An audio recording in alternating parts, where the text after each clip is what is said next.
ठीक है, तो कल हम लोग जो है क्वेश्चन नंबर 7 तक हम लोग कर लिए थे ना इसको। ठीक है।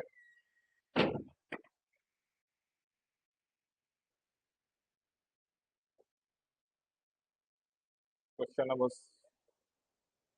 7 तक हो गया था।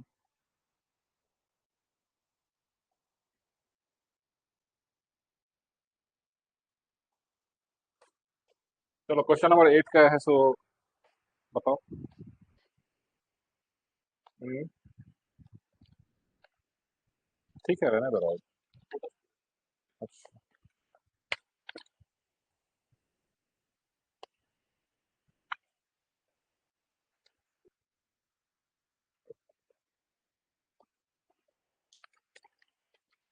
हम्म।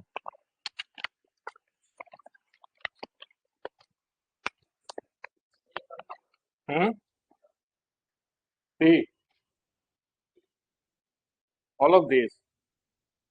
नहीं, ऑल ऑफ दिस क्यों होगा इसमें?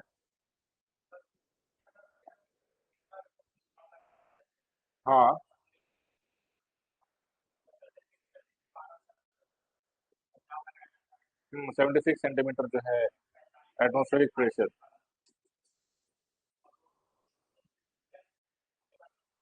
तो अगर ये अगर कन्वर्टेबल है आपस में तो फिर डी हो जाएगा। हालांकि वन एटमॉस्फेरिक प्रेशर जो है बेसिकली जो है, एक बार कन्वर्ट करके देखना, 76 सेंटीमीटर जो है सो सेम उतना ही इंच है क्या? हाँ, तो फिर डी भी हो जाएगा। 29.9 इंच जो है कितना सेंटीमीटर होता है? एक बार कैलकुलेट करना तो। मोबाइल में होगा ना कैलकुलेटर, देखो।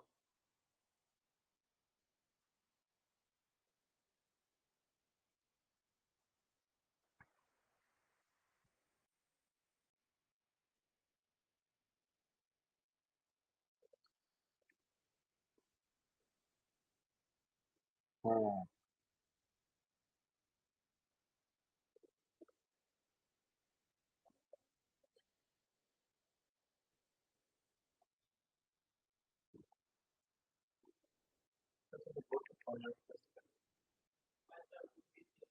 उनतीस ही है ना?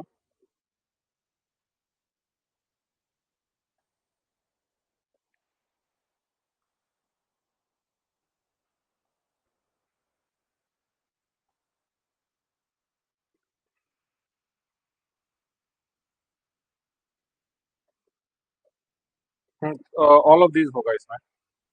हाँ। डी इसका राइट आंसर हो जाएगा। D is the right answer, all of these. है ना, यानी कि वन एटमॉस्फेरिक प्रेशर का जो है अलग अलग उसमें जो है सो मेजरमेंट दिया हुआ है, 76 सेंटीमीटर। हालांकि ये इस तरीके का सवाल जो है बहुत मतलब बेतुका सवाल है, क्योंकि किस चीज में बैरोमीटर मेजर कर रहा है, किससे मेजर कर रहा है, कुछ जो है सो बता नहीं रहा है। 76 सेंटीमीटर जो है, हालांकि लेंथ का जो है मतलब डायमेंशन हो गया ना, हमें क्या पता 76 सेंटीमीटर किस चीज के बारे में बात कर रहा है। अगर लिखता है कि 76 सेंटीमीटर इन बैरोमीटर तो बात समझ में आता है ना। लेकिन चूंकि ये मिली बार है जो कि एटमोस्फेरिक प्रेशर का बात किया जा रहा है, इस वजह से सी है तो ज्यादा एक्यूरेट है। लेकिन अगर ये लिखता है कि 76 सेंटीमीटर इन बैरोमीटर तो शायद सही हो जाए, है ना। लेकिन ये ऑल ऑफ दीज ही लिया होगा, क्योंकि ये सभी क्वेश्चन जो है कुछ ऐसे एग्जाम में पूछे जाते हैं जिसमें बहुत ज्यादा डेप्थ में जो है नहीं पूछता है, वहां का होगा ये सवाल, है ना। क्योंकि सेंटीमीटर जो है सो कब से प्रेशर का है सो यूनिट होने लगा, इंच जो है सो कब से, वो तो हमें पता है कि बैरोमीटर में ये हाइट पे होता है। लेकिन बैरोमीटर लिखना चाहिए ना यहाँ पे, इस वजह से। बट ठीक है, डी आंसर ले सकते हो। क्वेश्चन नंबर 9 का आंसर बताओ।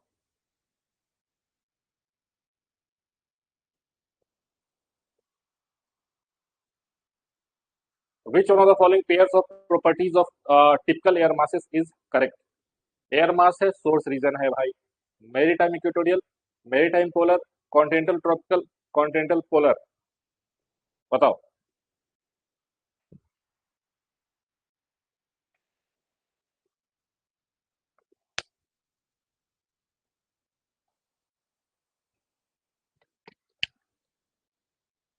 गुड इवनिंग सम्राट। आज जो है ऑनलाइन क्लास कर रहे हो?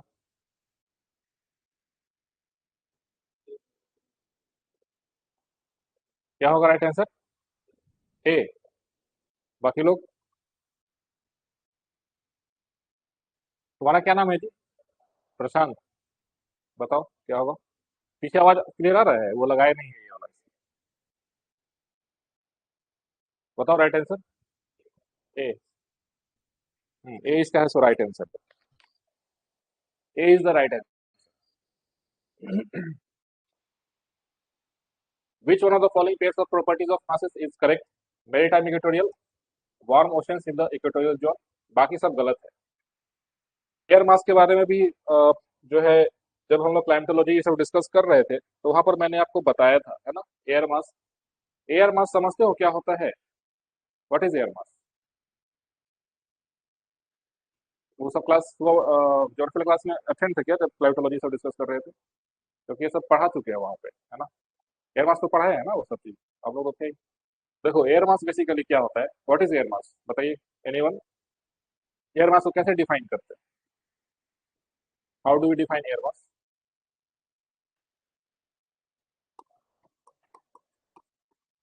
एयर मास को कैसे डिफाइन करते हैं? इसको आप ऐसे डिफाइन कर सकते हो, चाहो तो नोट कर लो। एयर मास इज द, है ना, it is the, it is the homogeneous, homogeneous column of air, it is a homogeneous column of air which has acquired, which has acquired the properties of, properties of its source region, of its source region, of its source region,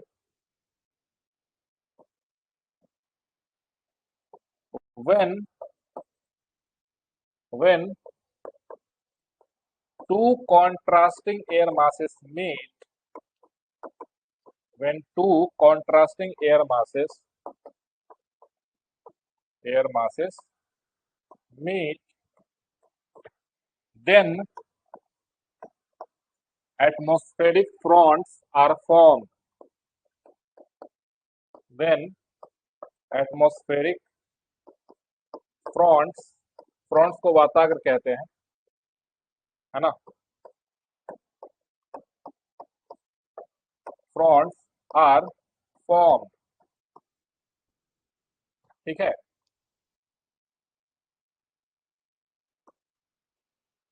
air mass generally forms, air mass generally forms, forms when a stable air, stable air remains, remains for a substantial period, substantial period over a source region, over a source region। देखो यहाँ पे एक word जो है आपको source reason है सो देखने को मिल रहा होगा, इसको समझते हैं। एयर मास, ठीक है, रूम पे ही है, अच्छा। देखो एयर मास बेसिकली क्या होता है कि it is a homogeneous column of air which has acquired the properties of its source region। When two contrasting air masses meet, their atmospheric fronts are formed। Air mass generally forms when a stable air remains for a substantial period over a source region। देखो जैसे घर में सभी के fridge होता है, fridge में जहाँ पे बर्फ जमता है, कभी इसको खोलते होगे तो एकदम से अंदर से ठंडा हवा बाहर की ओर आता होगा, है ना। तो सपोज कि अगर ऐसा कुछ हमारे पृथ्वी पर हो कि जो एक सोर्स रीजन है, सोर्स रीजन जैसे कि कोई एक कॉन्टिनेंट हो, है ना, काफी एक्सटेंसिव हो, या फिर कोई एक ओशन सरफेस हो काफी वाइड हो, और वहां पे जो हवा है, सपोज कि 10 दिन 15 दिन महीने भर के लिए वहां का जो हवा है, अगर वो वहां पे रिसाइड कर जाए, स्टेबल होकर के वहीं पे हवा रहे, तो क्या नीचे से अगर सपोज कि अगर पोलर रीजन में है तो क्या नीचे से वो ठंडा हो जाएगा कि नहीं पूरा का पूरा हवा? अगर ओशन के ऊपर अगर वो हवा रह जाए तो क्या वहां से वो मॉइस्चर गेन कर लेगा कि नहीं कर लेगा, है ना। तो अब ये एयर मास अगर विंड्स की वजह से कहीं एक जगह से दूसरे जगह पे जाएगा तो क्या वो सोर्स रीजन का जो प्रॉपर्टीज था, जैसे कि अगर ठंडा रीजन रहा रहा हो, है ना, या फिर ओशन रहा हो, तो उसके हिसाब से जो प्रॉपर्टीज जो वो अपने में एक्वायर किया, क्या वो उस प्रॉपर्टीज को वहां पे लेके चला जाएगा कि नहीं, डेस्टिनेशन पे, है ना। तो इसी बेसिस पे हम लोग एयर मास का जो सोर्स रीजन है उसके बेसिस पे हम लोग क्लासिफाई करते हैं, है ना। एयर मास का क्लासिफिकेशन, एयर मास का classification, classification of air mass, है ना, ठीक है। Based on the source region, based on the source region, source region मतलब कि कहां से उसका उत्पत्ति हो रहा है, ठीक है, based on the source region, ठीक है। अब देखो, या तो किसी कॉन्टिनेंटल रीजन से उत्पत्ति होगा, है ना, कॉन्टिनेंटल एयर मास हो सकता है, कॉन्टिनेंटल, या फिर समुद्र में उसका उत्पत्ति हो, उसको मेरीटाइम बोलेंगे, क्या बोलेंगे, मेरीटाइम एयर मास, ठीक है। अब एक बात बताओ, कॉन्टिनेंटल में भी दो तरह का है, सो कॉन्टिनेंटल एयर मास हो सकता है।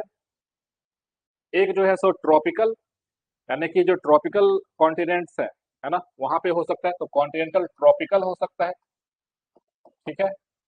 या फिर पोलर रीजन्स में, हायर लैटिट्यूड्स में हो जाए, कॉन्टिनेंट्स में, जैसे कि साइबेरिया, जैसे कि रसिया का ऊपर वाला पार्ट, जैसे कि यूरोप का नॉर्दर्न पार्ट, है ना, वो सभी तो कॉन्टिनेंट्स है ना। अगर साउथ साउथ में जाओगे, साउदर्न हेमिस्फीयर में, तो जैसे कि अंटार्कटिका, वो पूरा का पूरा तो पूरा आइसी है वो, है ना। तो अगर वहां पे कोई एयर मास अगर डेवलप होगा कॉन्टिनेंट के ऊपर और पोलर रीजन में है, तो उसको हम लोग क्या कहेंगे, कॉन्टिनेंटल पोलर एयर मास, समझ में आ गया, ठीक है। तो ट्रॉपिकल हो जाएगा और दूसरा पोलर हो जाएगा। सेम उसी तरीके से मेरीटाइम का दो टाइप हो सकता है, या तो मेरीटाइम ट्रॉपिकल, मेरीटाइम ट्रॉपिकल, या फिर मेरीटाइम पोलर, है ना। यही चार टाइप का है, सो आपको क्लासिफिकेशन होता है एयर मास का, कॉन्टिनेंटल ट्रॉपिकल, कॉन्टिनेंटल पोलर दो हो गया, मेरीटाइम ट्रॉपिकल या फिर मेरीटाइम पोलर। तो सपोज कि हम लोग जब है ना अर्थ का ये अगर उस पर अगर आइडेंटिफाई करे कि अगर कोई एयर मास, सपोज कि यहाँ पे इक्वेटर के पास में कोई एयर मास ओशन में अगर जनरेट होता है, इसको हम लोग इन चारों में से किस में रखेंगे, ओशन में जनरेट हो रहा है इक्वेटर के पास में, मेरीटाइम ट्रॉपिकल हो जाएगा, है ना, मेरीटाइम ट्रॉपिकल, है ना। इसको ऐसे लिखते हैं एमटी, मेरीटाइम ट्रॉपिकल। अगर सपोज कि ऊपर में आर्कटिक ओशन के पास में अगर कोई एयर मास जनरेट हो जाए तो क्या बोलेंगे, मेरीटाइम पोलर, तो इसको लिखेंगे small M T, maritime polar, ठीक। अब सपोज कि अफ्रीका में सहारा डेजर्ट के पास में कोई एयर मास जो है डेवलप हो जाए, क्या बोलेंगे इसको, कॉन्टिनेंटल ट्रॉपिकल, है ना, सीटी, है ना। और अगर ऊपर में जो है आर्कटिक के पास में या फिर इधर यूरेशिया का ऊपर वाला जो पार्ट है, साइबेरिया का जो पार्ट है, अगर वहां पे कोई एयर मास जनरेट हो जाए तो क्या बोलेंगे, कॉन्टिनेंटल पोलर, समझ में आ गया। अब देखो, क्या सबका फिजिकल प्रॉपर्टीज में डिफरेंसेस होगा कि नहीं होगा, जैसे कि अगर ये हम लोग देखें मेरी टाइम ट्रॉपिकल, तो मेरी टाइम ट्रॉपिकल एयर मास जो होगा, सबसे पहले तो इसका टेम्परेचर है तो ज्यादा होगा जी, जाहिर सा बात है, ट्रॉपिकल रीजन का एयर मास है, गर्म होगा, ठीक है। दूसरा, ओशन के ऊपर है सो बना था, तो क्या इसमें मॉइस्चर कंटेंट ज्यादा होगा कि नहीं होगा, है ना, मॉइस्चर कंटेंट ज्यादा होगा।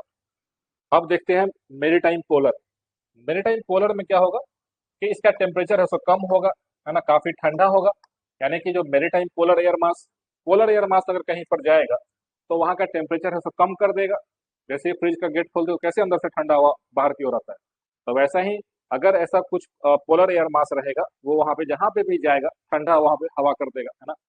दूसरा, अब चूंकि पोलर में है तो इसमें मॉइस्चर कंटेंट होगा, ये मेरी टाइम है तो मॉइस्चर कंटेंट होगा ही होगा, ठीक है।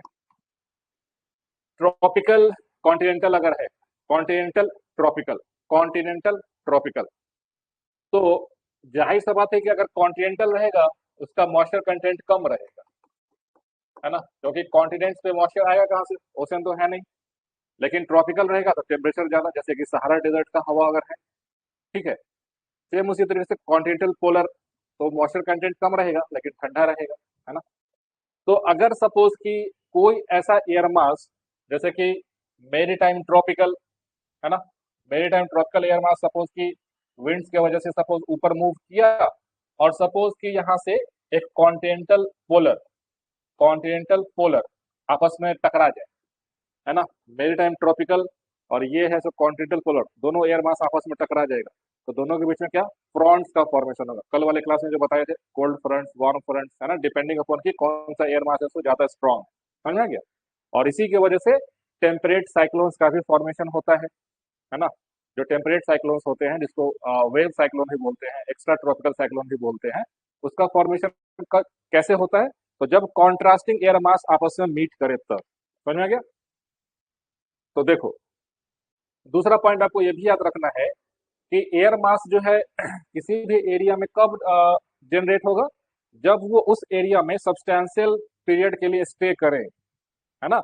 अगर सपोज कि कोई ऐसा एरिया है जहाँ पे खूब तेज हवा चल रहा है ना, खूब विंडी है, क्या वहां पे एयर मास जनरेट होगा?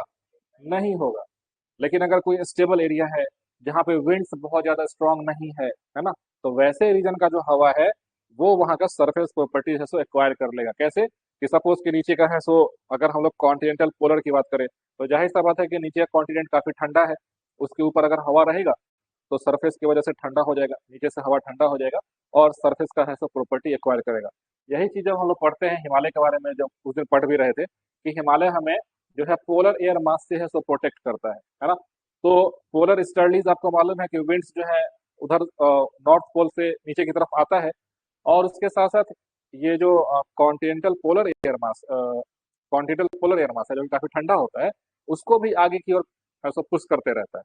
तो अगर वैसा एयर मास सपोज के इंडिया में आ जाए तो सोचो कितना ज्यादा जो है तबाही मचेगा, है ना, काफी ठंडा, है ना, सब जीरो टेम्परेचर होगा, है ना।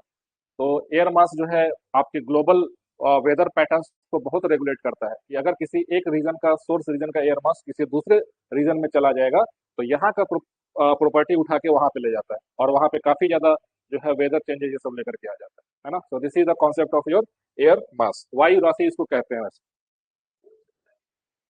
क्या? ओस? आ, ओस का फॉर्मेशन होने का अलग रीजन है ना, वो अलग रीजन है। देखो इसको पहले समझ लेते हैं फिर बता देंगे ड्यू फॉर्मेशन कैसे होता है। अब देखो, ऑप्शन क्या था, मेरी टाइम इक्वेटोरियल एयर मास।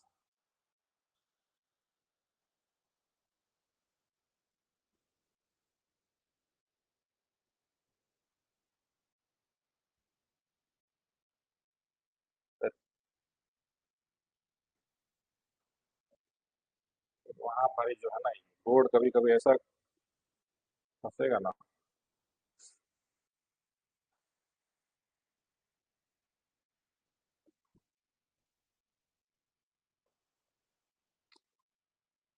अरे भाई, कितना नंबर क्वेश्चन था वो?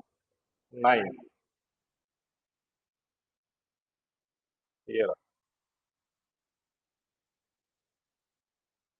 ठीक है। मेरी टाइम इक्वेटोरियल, यहाँ पे देखो मेरी टाइम है, ठीक। तो मेरी टाइम का मतलब है कि सीधा आपके दिमाग में जाना चाहिए कि उसमें तो मॉइस्चर होगा, ठीक, है ना। मेरी टाइम है मतलब कि मॉइस्चर होगा। इक्वेटोरियल दे दिया मतलब कि वार्म होगा। देखो, वार्म ओशंस, बिल्कुल warm in the equatorial zone. तो ओशंस है, मॉइस्चर कंटेंट है, मेरी टाइम है, इसलिए सही है ये सोर्स रीजन। दूसरा देखो, ये गलत क्यों है बाकी तीनों? मेरी टाइम पोलर, मेरी टाइम है मतलब कि ओशन है, ओशन है। पोलर, पोलर का मतलब कोल्ड होगा। Warm oceans in the tropical zone, क्या ये होगा? वार्म ओशंस कैसे हो जाएगा? कोल्ड ओशन होगा, तो गलत हो गया ये। तीसरा, कॉन्टिनेंटल ट्रॉपिकल, तो कॉन्टिनेंटल है, दैट मीन कि उसके जो है आपको मॉइस्चर कंटेंट कम होगा, मॉइस्चर कंटेंट कम होगा। ट्रॉपिकल है, दैट मीन्स कि वार्म होगा। लेस वार्म ओशंस, ओशंस कैसे हो जाएगा जी? जब कॉन्टिनेंटल है तो ओशन तो होगा नहीं, ठीक। Continental polar, continental polar, moist oceans in the polar zone. तो मॉइस्ट ओशंस कैसे हो जाएगा? अगर कॉन्टिनेंटल एयर मास है तो ओशन पे तो जनरेट होगा नहीं, कॉन्टिनेंट पे होगा। इस वजह से डी है सो गलत हो गया। समझ में आ गया? तुम्हारा क्या सवाल था जी? कि ओस जो है वो कैसे बनता है ना? देखो जनरली होता क्या है ना, इसके पीछे का जो कॉन्सेप्ट अगर समझोगे तो इसको समझो ऐसे। सपोज कि this is the ground surface. अच्छा ये बताओ, ओस जो है हमें ठंड के मौसम में देखने को मिलता है कि गर्मी के मौसम में? ठंड के मौसम में, जाहिर सा बात है ना? तो during winter season, during winter season, है ना, ड्यूरिंग विंटर सीजन हमें जो है सो फॉग, कुहासा देखने को मिलेगा, है ना, ड्यू, है ना, ये सब जो है देखने को मिलेगा। ठीक है? जैसे कि वो होता है ना, सुबह सुबह घास पे जाओगे तो पूरा पैर भीग जाता है ना? और वो एक कौन सा अरबी का पत्ता होता है ना, जिसके ऊपर बूंद बूंद पूरा से जो है जमा हो जाता है ना, देखे हो? हाँ, पानी जम जाता है और उसको ऐसे ऐसे पत्ता का हिलाओगे तो पानी इधर से उधर है सो उसके ऊपर है सो जंप करते रहता है ना? और पत्ता गीला भी नहीं होता है ना? कितना अच्छा बात है ना, कि पूरा पत्ता ड्राई रहेगा उसके ऊपर। गांव में देखते होगे ना, ऐसा बहुत सारा रहता है। उसका अरबी क्या कौन सा होता है वो? अरबी ही होता है ना, इतना चौड़ा चौड़ा पत्ता उसका होता है। उसका कई जगह लोग सब्जी भी बना के खाते हैं उसका, लेकिन उससे मुंह नोचने लगता है ना, ऐसा कई बार होता है। अगर वो अगर वो अच्छा वैरायटी का नहीं मिलेगा ना तो पूरा खुजली करने लगेगा। तो ये वही ड्यू होता है, ओस होता है, ओस की बूंदे। वो कैसे होगा तो देखो कि विंटर नाइट से जी, है ना, विंटर नाइट से विंटर में क्या होगा, है ना, विंटर में क्या होगा कि आपका जो सरफेस है, ग्राउंड सरफेस है ना, ये रात में इसका जो टेम्परेचर है काफी कम हो जाता है। टेम्परेचर काफी कम क्यों हो जाता है? आप नोटिस करोगे, जब विंटर नाइट्स होते हैं ना तो आपको बादल ज्यादा नहीं दिखाई देगा। ठीक है? क्लाउडी नाइट्स नहीं होते हैं। Winter nights are generally cloudless nights. ठीक है? तो आपको मालूम है कि जो हमारा एटमॉस्फेयर है वो किस चीज से गर्म होता है? तो अगर ऊपर में क्लाउड्स रहेगा तो रात में जो हमारा ग्राउंड जो दिन भर गर्म हुआ सन रेज की वजह से, वो रात में जब हीट को इमिट करता है तो ऐसे क्लाउड्स जो है सो उसको, है ना, और ग्रीन हाउस गैसेस जो है सो लॉन्ग वेव जो टेरेस्ट्रियल रेडिएशन है उसको एब्जॉर्ब करके रखता है और हमारा एटमॉस्फेयर है सो वार्म रहता है। समझ में आ गया? हमारा वायुमंडल हमेशा नीचे से गर्म होता है, ये आपसे एग्जाम में कॉन्सेप्ट कई बार पूछा भी जाता है। लेकिन सपोज के विंटर नाइट्स है, तो विंटर नाइट्स में क्या होता है? Basically clouds are absent. समझ में आ गया? क्लाउड्स एब्सेंट हैं तो ये जो हीट जो रिलीज, सपोज के सुबह से लेकर शाम तक जो भी सूरज जो है धरती को जो भी गर्म करेगा, रात के समय हीट जो रिलीज करेगा, क्या इसको रोकने के लिए कोई ऊपर में है क्या? नहीं है। तो क्या होगा कि ये जो हीट है ना, बहुत तेजी से रिलीज होता चला जाएगा और जो हमारा ग्राउंड है वो बहुत जल्दी है सो ठंडा हो जाएगा। है ना? ठंड में कभी जो है सुबह उठो और सो करके और सीधा पैर, खाली पैर नीचे जमीन पे रखो, तो कितना तेज ठंडा लगता है तलवा में, है ना, नोटिस किए होगे। तो उसके वजह से क्या होता है कि आपका जो एयर है ना, यहाँ पे जो हवा है, यहाँ पे जो एयर है, ठीक है, यहाँ पे जो एयर है सरफेस के पास में जो एयर है, सरफेस के पास में जो एयर है ना, अब क्या ये ग्राउंड, नीचे का जमीन पूरा सतह ठंडा हो गया है, इसके कांटेक्ट में जो हवा रहेगा, क्या हवा ठंडा हो जाएगा कि नहीं? ठंडा हो जाएगा, है ना? तो एयर विल बिकम कोल्ड, है ना, ठंडा हो जाएगा।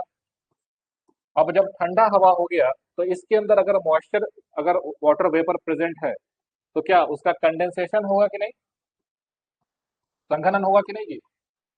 और वही जब कंडेंसेशन होता है तो रेनफॉल तो नहीं होगा, लेकिन आप कभी, अगर कभी नोटिस करोगे कि सुबह सुबह कभी छत पे जाओ ठंड के समय या फिर ऐसे खेत में निकलोगे तो लगे कि मुंह पे ना ओस का छींटा बारिश जैसा फुहारा जैसा मारते रहता है। नोटिस किए होगे? तो वो चीज आपको इसी वजह से होता है। और वो धीरे धीरे सतह पे सब जगह जमा हो जाएगा, घास पे जमा हो जाएगा, जमीन को पूरा गीला कर देगा, छत रहेगा, छत पूरा भीग जाएगा, है ना? तो वही चीज जो है सो आपका ओस का फॉर्मेशन होता है। तो ग्राउंड के ठंडा होने की वजह से हवा ठंडा हो जाएगा और हवा जब ठंडा होगा तो उसके अंदर जो वाटर वेपर प्रेजेंट है वो आपको है सो कंडेंसेशन करके ड्यू का और फॉग का फॉर्मेशन कर देगा। दूसरा चीज आप और नोटिस करोगे ठंड के समय में कि जो कुहासा जो होता है ना, सपोज कि ये पूरा कुहासा बन गया है ना, फॉग फॉग बन गया, कुहासा बन गया। कुहासा जो है सो जैसे जैसे दिन चढ़ेगा ना, सूरज उगेगा, जैसे जैसे दिन चढ़ेगा कुहासा खत्म हो जाएगा, है ना, कुहासा खत्म हो जाता है। ठीक है। उसके पीछे का वजह क्या है कि देखो, अगर कहीं पे हवा ठंडा है, कोल्ड एयर है, तो कोल्ड एयर का हमेशा टेंडेंसी क्या होता है, स्टेबल होने का। स्टेबल स्टेबल का मतलब कि धरती को पकड़ के रहेगा वो। ठीक। अगर हवा गर्म होने लगेगा तो धरती के सतह से ऊपर की ओर उठने लगता है ना। तो अब क्या था कि पूरे रात भर जो है कोई भी इसको सोलर रेज मिल नहीं रहा था, नीचे का जमीन पूरा ठंडा, तो हवा जो है सो पूरा ठंडा हो गया, इसके अंदर कंडेंसेशन होकर के पूरा है सो आपको फॉग ये सब बन गया, कुहासा बन गया। तो उसी जगह पे है सो स्टेबल होकर के रह जाता है। लेकिन जैसे जैसे सनरेज जो है वापस 10 बजे, 11 बजे, 12 बजे, 1 बजे, 2 बजे, जैसे जैसे दोपहर होगा, ग्राउंड सरफेस वापस से गर्म होने लगता है, तो वापस से हवा गर्म हो जाएगा, और जैसे ही हवा गर्म होगा राइज कर जाएगा, तो आपका पूरा कुहासा ये सब जो है सो छट जाएगा। तो यही वजह है कि आपको ठंड में हर जगह शाम होते ही सुबह तक आपको कुहासा देखने को मिलेगा, और दिन में कुहासा गायब हो जाता है, और ड्यू का फॉर्मेशन, फॉग का फॉर्मेशन इसी वजह से होता है। समझ में आ गया?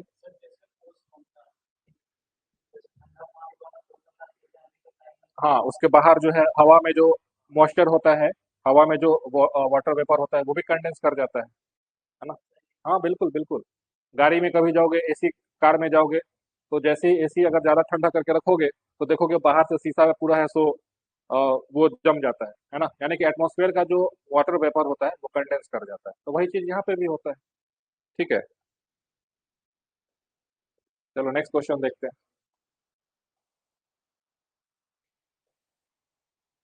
एक मिनट, ये बताओ, where is the doldrum belt located? बहुत सही, नियर इक्वेटर। पहला इसका है सो राइट आंसर हो जाएगा, near equator, near polar area नहीं, on the turf of Cancer नहीं। ठीक। चलो, नियर इक्वेटर डोल्ड्रम्स जो है, इसके बारे में कुछ और बेसिक इन्फॉर्मेशन। ये कैसा हाई प्रेशर बेल्ट है कि लो प्रेशर बेल्ट है? लो प्रेशर बेल्ट है, लो प्रेशर बेल्ट है। ठीक है। इसका दूसरा नाम क्या है? ITCZ, inter tropical convergence zone. आज तो इंडिया का मैच भी है जी। है? आज है? नहीं आज है, छूट जाएगा मैच ऐसे में। इंटर ट्रॉपिकल कन्वर्जेंस 8 बजे से कितने बजे से? 8 बजे से ना, बारिश वारिश का तो संभावना नहीं है उधर? अगर मान लो बारिश हो गया तो? अच्छा, फिर वहीं से स्टार्ट, वहीं से कर देगा कि डकवर्थ लुईस ये सब लगाने लगेगा? महाभारी। अच्छा नहीं, जैसे होता नहीं कि अगर बीच में जब 12 ओवर का मैच हुआ तो इसको बोला ठीक है आप इतना रन रेट से है सो, अच्छा वहीं से स्टार्ट करेगा, तब ठीक है। नहीं तो ये सबसे बेकार सिस्टम है यार, डकवर्थ लुईस। डकवर्थ लुईस वाला लगाया था। हाँ अगले दिन हो गया था ना। नहीं यार, इस बार जो है, हालांकि साउथ अफ्रीका जो है बेचारा फाइनल में उसका किस्मत कभी साथ वैसा दिया नहीं है, हमेशा जो है। अरे नहीं नहीं, अपना देश जीतना चाहिए, साउथ अफ्रीका क्या जीतेंगे? अरे छोड़ो, नहीं जीते हमको क्या लेना है उससे, अगला साल जीते। जब कोई और कंट्री के साथ फाइनल खेले तब जीते, है ना। रोहित रोहित शर्मा का जो रोहित शर्मा का जो बैटिंग उस दिन ऑस्ट्रेलिया के खिलाफ जो था ना, ऐसा खूंखार बैटिंग तो आज तक किसी का नहीं देखे थे भाई। देखे थे ना? हाँ, ट्रेविस हेड ये सब ठीक है, देखो ऑस्ट्रेलिया में क्या है कि एक फेज आता है किसी खिलाड़ी का, उतना लंबा देखना उसका कैरियर नहीं रहेगा। इंडिया में रोहित शर्मा जब स्टार्ट किया था, हम लोग शुरुआत में जब हम लोग देखते थे तो लगता था कि इसको फिफ्थ या सिक्स डाउन पे बैटिंग करने के लिए इसको देता था। उस समय ना बहुत स्लो खेलता था, उस समय लगता नहीं था कि ये इतना इम्पैक्टफुल प्लेयर आगे जाकर के बनेगा। लेकिन अभी क्योंकि वर्ल्ड कप में उधर हारा, खुन्नस पूरा खाया हुआ था, और बेचारा उस दिन उसको क्या नाम है जो उसका जो लेफ्ट आर्म पेसर है, स्टार्क, मिशेल स्टार्क, उसको तो जो टारगेट पे लिया ना, मतलब दिल खुश कर दिया। उसी की वजह से ऑस्ट्रेलिया से उस दिन जीते भी, नहीं तो अगर वो आउट हो गया रहता, कोहली भी तो ज्यादा नहीं स्कोर कर पाया था उस दिन ऑस्ट्रेलिया वाले मैच में। अच्छा कोहली भी है, इसको हम लोग साइडलाइन नहीं कर सकते हैं, कभी कभी हो जाता है। देखो नहीं भी मारेगा तो बाकी अभी प्लेयर्स हैं, 3-4 बैट्समैन अगर 40-50 के राउंड भी अगर स्कोर कर देना तो तुम्हारा बढ़िया स्कोर बन के आ जाता है। मतलब 30। और दुबे है, वो भी नया बच्चा है।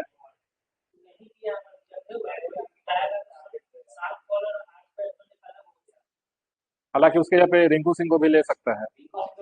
टीम में नहीं है, मतलब उसको रखना चाहिए था, टीम में रखना चाहिए था। चलो खैर कोई नहीं। तो ये हो गया अपना ITCZ हो गया, इंटर ट्रॉपिकल कन्वर्जेंस जो जिसको डोल्ड्रंस बोलते हैं। दूसरा, ITCZ को कन्वर्जेंस जोन क्यों बोलते हैं?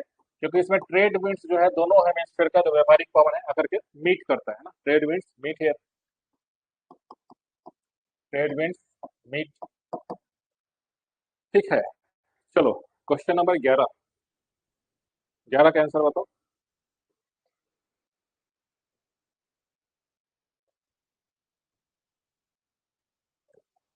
What causes the wind to deflect towards the left in the southern hemisphere? वो तो ऑप्शन में ही नहीं है। रोटेशन ऑफ द अर्थ हो जाएगा, C is the right answer, rotation of the earth. ठीक है। पृथ्वी का घूर्णन, रोटेशन ऑफ द अर्थ। तो देखो, जो कोरियोलिस फोर्स है, कोरियोलिस फोर्स है, ठीक है, ये कैसा फोर्स है? स्यूडो फोर्स है, स्यूडो फोर्स। स्यूडो फोर्स मतलब कि छद्म बल जिसको कहते हैं वैसा है।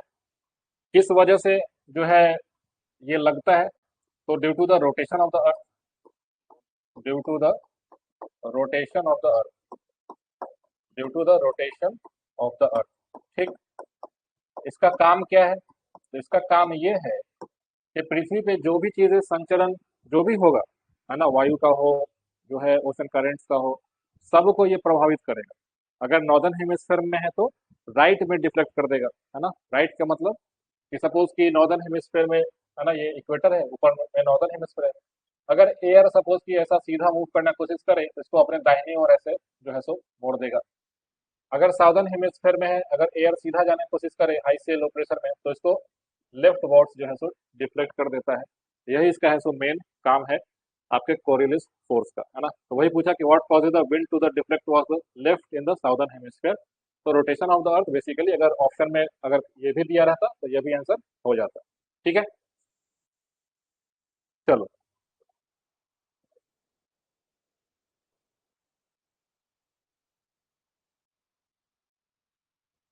इसके बाद एक क्लास हम लोग यूट्यूब पे जो है फंडामेंटल ड्यूटीज का लाइव करने वाले हैं। हालांकि वो 3 बजे से था, बट बारिश वारिश इतना ना बिजली चमकता है कि, है ना, यहाँ कुछ ज्यादा नहीं बिजली चमकता है पटना में, ऐसा नहीं लगता है? हर 2 सेकंड 5 सेकंड में ऐसा जब बारिश होता लगता है कि एक बिजली अगल बगल कहीं गिर गया करके, है ना, बहुत ज्यादा, है ना। बिहार में तो खैर है ही मतलब डेप्थ, लेकिन इस रीजन में भी बहुत ज्यादा बोरीवली एरिया में बिजली चमकता है ना। मत अगर ऐसा कभी लगे कि बारिश वारिश हो रहा है ना तो बाहर मत निकला करो, कब किधर गिर जाए, है ना। अभी देखे एक एक वीडियो वायरल हुआ था, एक बिहार का ही था, सिवान का था, कहाँ का था, सिवान का था, कहाँ का था वो। एक लड़की जो है छत पे रील्स बना रही थी, है ना, और ऐसे मोबाइल नीचे रख करके और उससे बारिश में ऐसे कुछ डांस करने के लिए जैसे स्टार्ट की कि बगल में ही बिजली उसका गिर गया एकदम करके, है ना, जान बचा के भागी वो, है ना। तो ये सब हरकत नहीं करना चाहिए।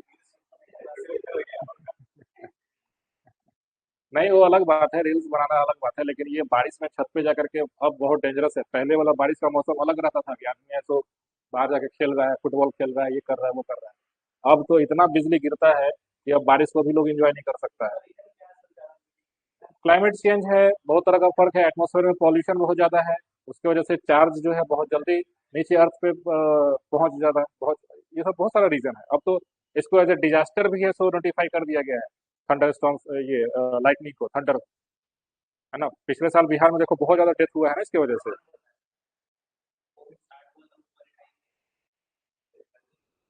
हम्म। चलो 12वीं का आंसर बताओ।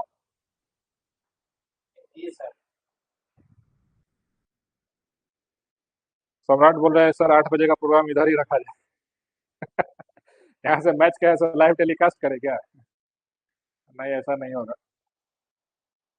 Wind patterns are clockwise in the northern hemisphere and anti-clockwise in the southern hemisphere. The directions of wind patterns in the northern and the southern hemisphere are governed by the Coriolis effect.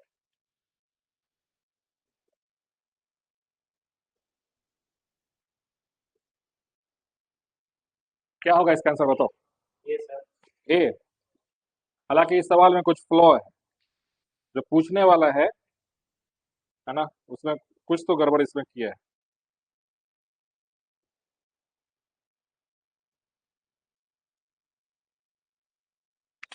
ठीक है, ए इसका right answer है।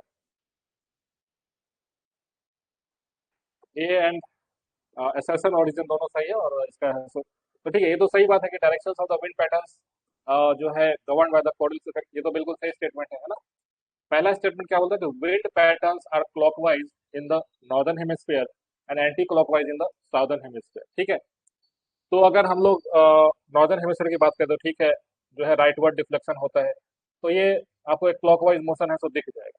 ठीक, southern hemisphere में है सो leftward deflection होता है, तो एंटी क्लॉकवाइज है तो दिख जाएगा, है ना, ये तो समझ में आ गया। लेकिन अगर मैं आपसे पूछूं कि विंड पैटर्न्स इन जनरल बात कर रहा है, अगर साइक्लोन होता तो, है ना, इसी वजह से ऐसे क्वेश्चंस को है ना थोड़ा सा सोच समझ के करना चाहिए। ये इन जनरल स्टेटमेंट सही है, लेकिन अगर इसमें थोड़ा सा भी साइक्लोन के पर्सपेक्टिव से सोचोगे तो अपोजिट हो जाएगा। साइक्लोन में क्या होता है, हमने पढ़ा था कि ए एन सी का कोड हमने आपको बताया है ना, कितना लोग को याद है? A N C, A N C का कोड याद रखो। साइक्लोन के जो है, साइक्लोन में किस तरीके से विंड्स का रोटेशन होता है, आप इसको याद करके रखोगे तो समझ में आएगा। ए मतलब anti clockwise, anti clockwise, anti clockwise, ठीक है। एन मतलब कि नॉर्दर्न हेमिस्फीयर, और सी मतलब कि साइक्लोन। ठीक, अगर नॉर्दर्न हेमिस्फीयर में साइक्लोन होगा तो उसके अंदर विंड्स का जो सर्कुलेशन होता है वो कैसा होता है? एंटी क्लॉकवाइज होता है ना। लेकिन फिर से एएनसी को देखो, अगर ए से एंटी साइक्लोन होगा, प्रति चक्रवात जिसको कहते हैं एंटी साइक्लोन, एंटी साइक्लोन जो कि आपको सब ट्रॉपिकल हाई प्रेशर बेल्ट के आसपास ऐसा फॉर्मेशन होता है, अगर एंटी साइक्लोन होगा नॉर्दर्न हेमिस्फीयर में तो उसका एयर फ्लो कैसा होगा? क्लॉकवाइज। समझ में आया? तो अगर ये सवाल अगर इसके ऊपर कॉन्सेप्ट के ऊपर पूछे ना कि साइक्लोन बताओ नॉर्दर्न हेमिस्फीयर में कैसा होगा, तो इस कोड से याद कर लेना। लेकिन अगर इन जनरल विंड का बात करें तब ये सही होगा। समझ में आ गया? अच्छा, साइक्लोन में जो है यहाँ पे एक चीज पूछते हैं, अगर साइक्लोन है, सपोज कि कोई साइक्लोन के बारे में बोला है ना, साइक्लोन नॉर्दर्न हेमिस्फीयर में है ना, उसका रोटेशन विंड्स का किधर होता है? Anti clockwise, anti clockwise, anti clockwise, ठीक है। लेकिन अगर विंड्स की बात करते हैं, जनरल विंड्स, तो विंड्स कैसा होता है? क्लॉकवाइज, है ना, नॉर्दर्न हेमिस्फीयर में, है ना। देखो जैसे कि ऐसे विंड्स ट्रेवल करने लगे लेकिन अपने दाहिनी ओर मुड़ जाएगा, तो ये क्लॉकवाइज हो गया, है ना। तो ये दोनों में उल्टा क्यों है? साइक्लोन में विंड्स का जो है ओरिएंटेशन एंटी क्लॉकवाइज दिख रहा है, इधर जनरल विंड्स जो है सब क्लॉकवाइज दिख रहा है, तो ऐसा क्यों है?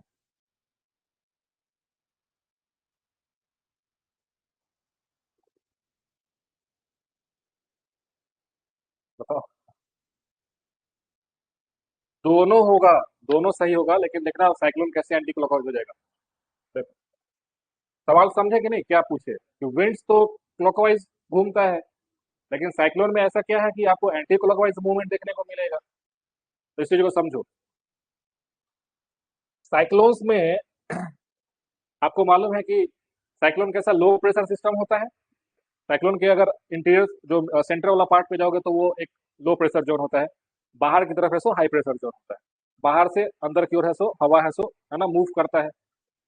तो आप कुछ इस तरीके से आइसोबार्स को जनरेट फॉर्म कर सकते हो, जैसे कि सपोज कि ये साइक्लोन का बिल्कुल इंटीरियर वाला हिस्सा है ना, ये एक आइसोबार है, ये एक आइसोबार है जो कि लो प्रेशर आइसोबार है। इसके बाहर एक आइसोबार है, आइसोबार मतलब कि सेम प्रेशर का जो एरिया है। इसके बाहर का एक आइसोबार है, इसके बाहर का एक आइसोबार है। ठीक, तो देखो, ये है लो प्रेशर, ये है हाई प्रेशर। साइक्लोन में सेंटर की तरफ है सो लो प्रेशर रहेगा, हालांकि एकदम जो आई होता है ना, आई, आई ऑफ द साइक्लोन, इस पे थोड़ा सा यहाँ वाले से थोड़ा सा ज्यादा, हल्का सा थोड़ा ज्यादा प्रेशर होता है। क्यों? क्योंकि सेंटर जो आई होता है साइक्लोन का, उस पे ऊपर से हवा नीचे की तरफ बैठता है, तो हल्का सा प्रेशर है सो अपने सराउंडिंग से थोड़ा सा ज्यादा होता है ना। बट इन जनरल देखा जाए तो जो साइक्लोन का जो मिड वाला पार्ट है, ये लो प्रेशर बेल्ट होता है। इसी वजह से साइक्लोन को हम लोग लो प्रेशर सिस्टम भी कहते हैं, है ना। ये आइसोबार है, आइसोबार है। अब देखो यहाँ पे समझते हैं कि विंड्स का जो वेलोसिटी होगा, विंड्स यहाँ से जो विंड्स आएगा, है ना, हाई प्रेशर से लो प्रेशर की ओर बढ़ेगा, है ना, तो ऐसे जाने की कोशिश करेगा, लेकिन ये राइट वर्ड डिफ्लेक्ट होगा, राइट वर्ड डिफ्लेक्ट होगा, राइट वर्ड डिफ्लेक्ट होगा, फिर आगे बढ़ेगा, राइट वर्ड डिफ्लेक्ट होगा, है ना। इसको नोटिस करना,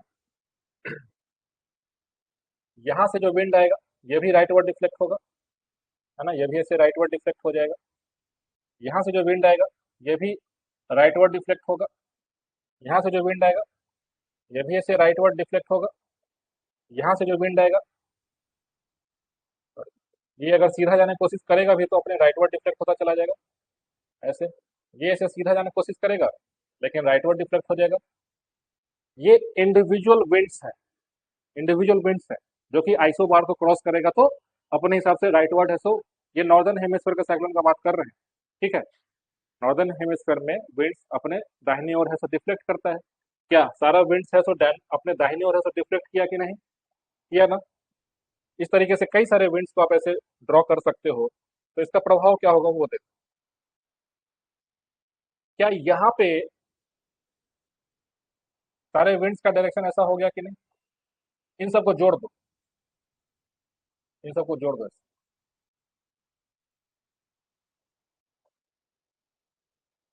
समझ में आ गया? तो क्या ये एंटी साइक्लोनिक फ्लो देखने को मिला विंड्स का? समझ में आ गया? इसी वजह से बोलते हैं कि साइक्लोन में विंड का सर्कुलेशन है सो एंटी क्लॉकवाइज हो जाता है। लेकिन वो तो स्टार्ट तो बेचारा अपने हिसाब से सही किया था वो, है ना। हाई प्रेशर से लो प्रेशर की ओर जा रहा था तो राइट वर्ड्स डिफ्लेक्ट कर रहा था। लेकिन जैसे जैसे इंटीरियर पे पहुंचने गया, है ना, तो ऐसे सारे जो इंडिविजुअल जो विंड्स है उसको ऐसे जोड़ दो, सबको ऐसे जो है राइट वर्ड्स डिफ्लेक्शन करा के जोड़ दो सबको। तो जो अल्टीमेटली जो हमें विंड्स का वेलोसिटी, जो डायरेक्शन जो साइक्लोन्स के इंटीरियर्स में देखने को मिल रहा है, क्या वो ऐसे देखने को मिल रहा है कि नहीं? तो it is called as anti cyclonic, sorry anti clockwise flow. समझ में आ गया? तो याद रखना, कई बार आपको ये माइंड में कंफ्यूजन हो सकता है कि जब विंड्स जो है राइटवर्ड डिफ्लेक्शन करता है तो फिर साइक्लोन को एंटी क्लॉकवाइज क्यों बोलेगा? तो इस वजह से एंटी क्लॉकवाइज आपको देखने को मिलेगा। समझ में आ गया? कोई डाउट है? चलो।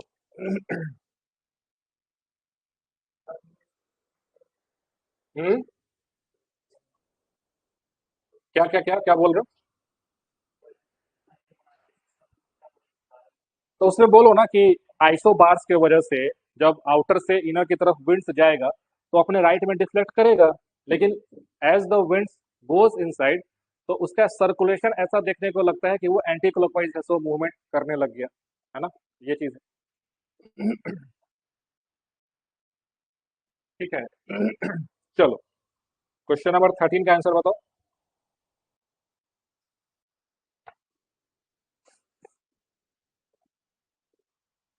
Westerlies in the southern hemisphere are stronger and persistent than in the northern hemisphere because, कल ये पढ़ाए भी है कल वाले क्लास में,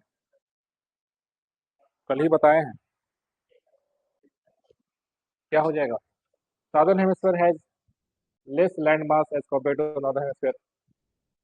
सही बात है। Coriolis force is higher in the southern hemisphere as compare to the northern hemisphere. तो क्या होगा इसका राइट आंसर? वन ओनली इसका सही होगा, है ना। One only is the right answer. ठीक है, वन ओनली इसका सही जवाब है। दूसरा है सो गलत है, पहला सही है ना। तो कल भी हमने देखा था कि वेस्टर्लीज जो है पछुआ पवन ने जो है साउदर्न हेमिस्फीयर में है सो ज्यादा स्ट्रांग होता है। क्यों? क्योंकि वो अनइंटरप्टेड है सो फ्लो करता है। What is uninterrupted flow? Uninterrupted flow का मतलब कि बीच में है सो जंगल झाड़ नहीं आ जाए, बीच में है सो पहाड़ ना आ जाए, है ना, बीच में है सो घाटी ना आ जाए। जो कि नॉर्दर्न हेमिस्फीयर में है सो आएगा, क्योंकि बीच बीच में कॉन्टिनेंट्स आते रहता है। इस वजह से साउदर्न हेमिस्फीयर का जो दक्षिणी गोलार्ध है उसके जो पछुआ पवने हैं, है ना, वो ज्यादा स्ट्रांग होता है। इसको किन किन नामों से जाना जाता है ना, कल बताए थे। हाँ हाँ, 50 60 जो है 40 करके जो है ना। फ्यूरियस फिफ्टीज है, फ्यूरियस फिफ्टीज। ठीक है, ये वेस्टर्लीज है कहाँ का, साउदर्न हेमिस्फीयर का, है ना। Shrieking sixties, shrieking sixties, sixties ये भी क्या है, वेस्टर्लीज है। ये 50 डिग्री साउथ लैटिट्यूड पे चलता है, इस वजह से इसको फ्यूरियस फिफ्टीज लिख दिया गया। श्रीकिंग सिक्सटीज ये 60 डिग्री साउथ लैटिट्यूड पे जो है वेस्टर्लीज, जो कि बहुत स्पीड से चलता है, इस वजह से जो है इसका नाम ऐसा दे दिया गया है। लैटिट्यूड के ऊपर नाम है, अक्षांश के ऊपर नाम है। और याद रखना, ये नॉर्दर्न हेमिस्फीयर में नहीं होगा, नॉर्दर्न हेमिस्फीयर में नहीं होगा, क्यों? क्योंकि नॉर्दर्न हेमिस्फीयर में कॉन्टिनेंट्स है सो ज्यादा है, और वहां पे वेस्टर्लीज जो है सो, है ना, इतना कॉन्टिन्यूअस फ्लो नहीं करता है ना। एब्रप्ट जो है मतलब रुक जाएगा, टूट जाएगा, है ना, उसका फ्लो है सो टूट जाएगा।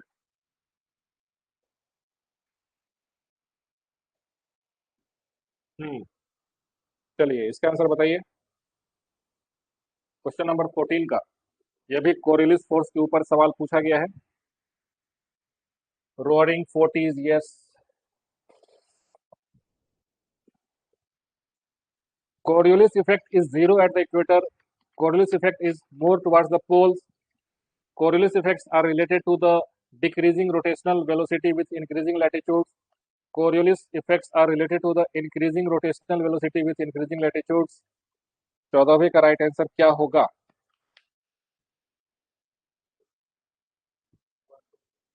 1 2 1 and 3।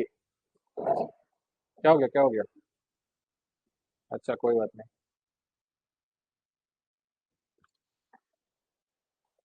सी इसका राइट आंसर है, 1 2 4। हाँ, सी इज द राइट आंसर।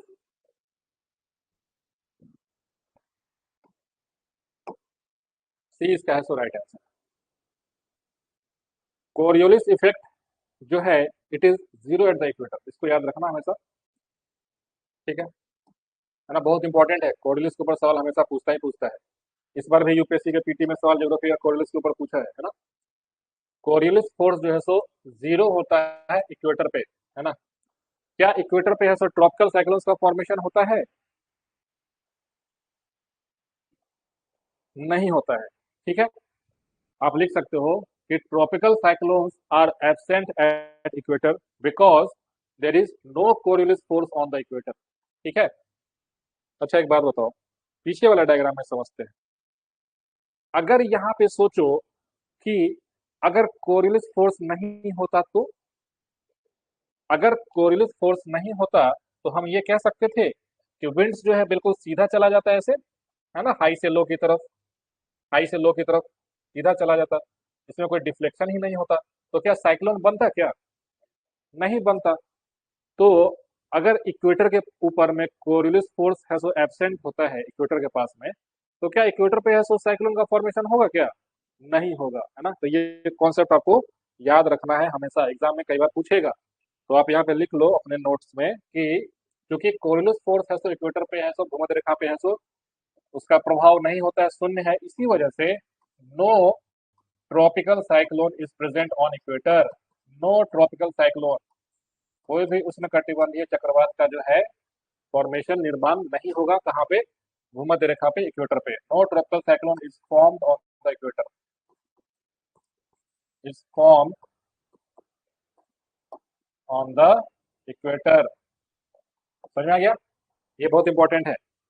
कई बार आपको ट्रॉपिकल साइक्लोन के ऊपर डिस्क्रिप्शन में पूछ देता है कि why tropical cyclone is not formed on the equator.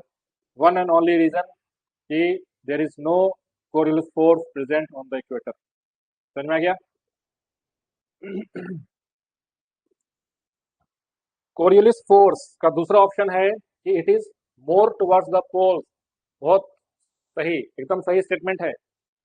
तो अगर आप कोरियोलिस फोर्स की बात करो तो इक्वेटर से पोलर रीजन्स में जाओगे, हायर लैटिट्यूड्स में जाओगे, तो जीरो से बढ़ता जाएगा, है ना, इंक्रीज हो जाता है।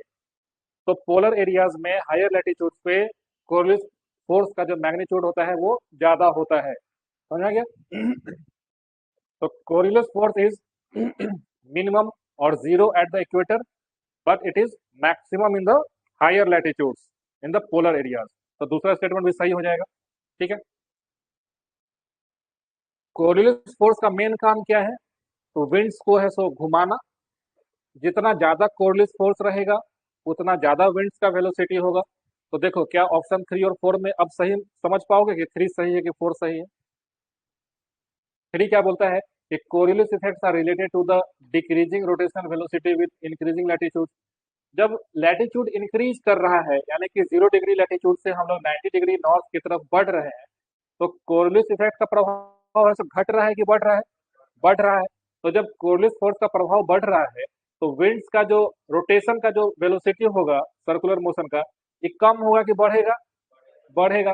तो तीसरा तो उल्टा ही बात बोल दिया कि Coriolis effects are related to the decreasing rotational velocity with increasing latitude. गलत स्टेटमेंट हो जाएगा। लेकिन चौथा देखो कि Coriolis effects are related to the increasing rotational velocity with increasing latitude. एकदम सही है। जब लैटिट्यूड बढ़ेगा कोरिस फोर्स का इफेक्ट बढ़ेगा और इसकी वजह से विंड्स का है सो घूर्णन का जो वेलोसिटी है वो भी बढ़ेगा। समझ में आ गया? एक पॉइंट आप और भी नोट कर लो, कोरियलिस फोर्स जो है यह आपके कोरियलिस फोर्स है ना, it also increases it also increases with wind velocity। समझ में आ गया? कहने का मतलब है कि जितना तेज हवा का स्पीड होगा ना उतना ज्यादा उसके अंदर है तो डिफ्लेक्शन होगा। समझ में गया? विंड का स्पीड जितना ज्यादा होगा उसमें उतना ज्यादा डिफ्लेक्शन होगा। अगर विंड का स्पीड कम है तो उसके अंदर डिफ्लेक्शन भी कम होगा। दैट मीन्स की magnitude of Coriolis force also depends on the velocity of the winds.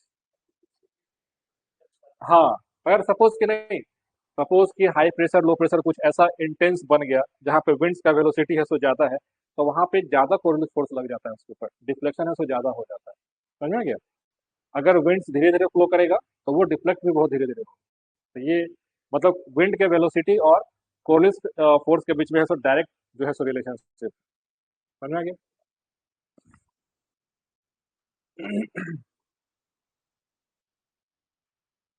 चलिए क्वेश्चन नंबर 15 पे आते हैं।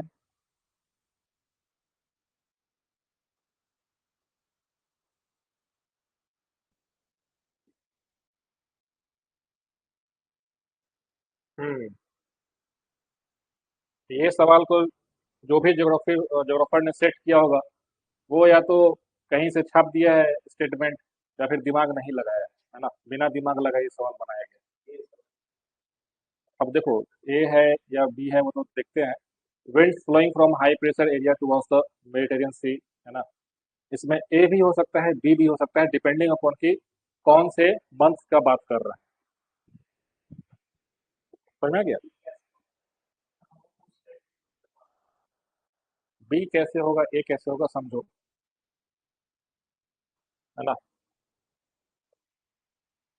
ये हमारा अर्थ, ये इक्वेटर, है ना, यहाँ पे कुछ मेडिटेरियन सी जो कि आई थिंक कि 25 से 30 डिग्री नॉर्थ के अराउंड जो है सो लैटिट्यूड पे है ये, है ना।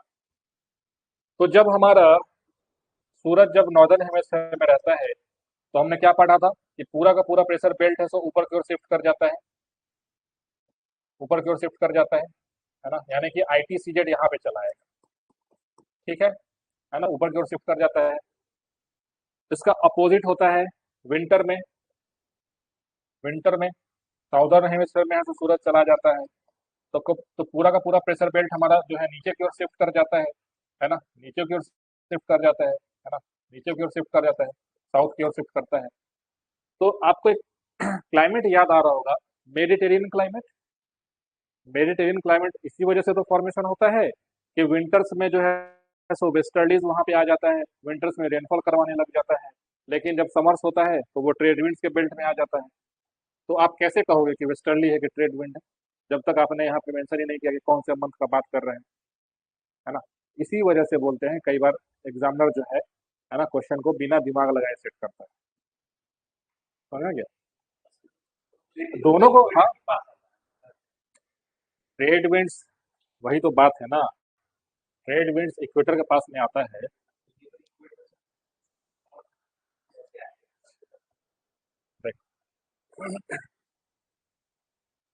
आइडियली क्या होगा, इक्वेटर पे है सो आईटीसीजेड है। तो इसी को बताओ कि क्या 12 महीने आईटीसीजेड है सो इक्वेटर पे रहता है क्या? नहीं रहता है ना। जब नॉर्दर्न हेमिस्फीयर में गर्मी है, सपोज कि सन जो है ट्रॉपिक ऑफ कैंसर के ऊपर में आ गया है ना, जैसे कि जून में अभी 21 जून को आया है ना, तो आईटीसीजेड जो है सो ऊपर की ओर शिफ्ट कर जाता है। अगर आप इंडिया की बात करोगे तो इंडिया का जो बीचों बीच का जो मिडिल जो गैंगेटिक प्लेन्स है ना, वहां पे अभी आईटीसीजेड आए हुए हैं, और इसके वजह से मानसून को अट्रैक्ट करता है। समझ में गया? तो जब पूरा का पूरा प्रेशर बेल्ट ऊपर शिफ्ट कर जाता है ना, तो ये जो मेडिटेरियन सी का जो रीजन है ना, मेडिटेरियन सी का रीजन है, अगर सपोज कि सब tropical high pressure belt suppose कि यहाँ पर है इन केस, ठीक, तो यहाँ पे हम कह सकते हैं कि ये जो है सो ट्रेड विंड्स के अंदर में होगा। समझ में आ गया? अब दूसरा सिचुएशन देखते हैं, जो हमारे सन है वो अब साउदर्न हेमिस्फीयर में चला गया, तो क्या करेगा, ये पूरा का पूरा सिस्टम नीचे की ओर शिफ्ट करेगा। तो आईटीसीजेड यहाँ पे आ गया, साउदर्न हेमिस्फीयर में चला गया। ये जो सब ट्रॉपिकल हाई प्रेशर बेल्ट था, अब सपोज कि ये भी शिफ्ट करेगा नीचे, ये यहाँ पे आ गया। तो अब बताओ कि क्या ये वेस्टर्नडीज के जोन में आया कि नहीं? समझ में आ गया? इसीलिए हम बोल रहे थे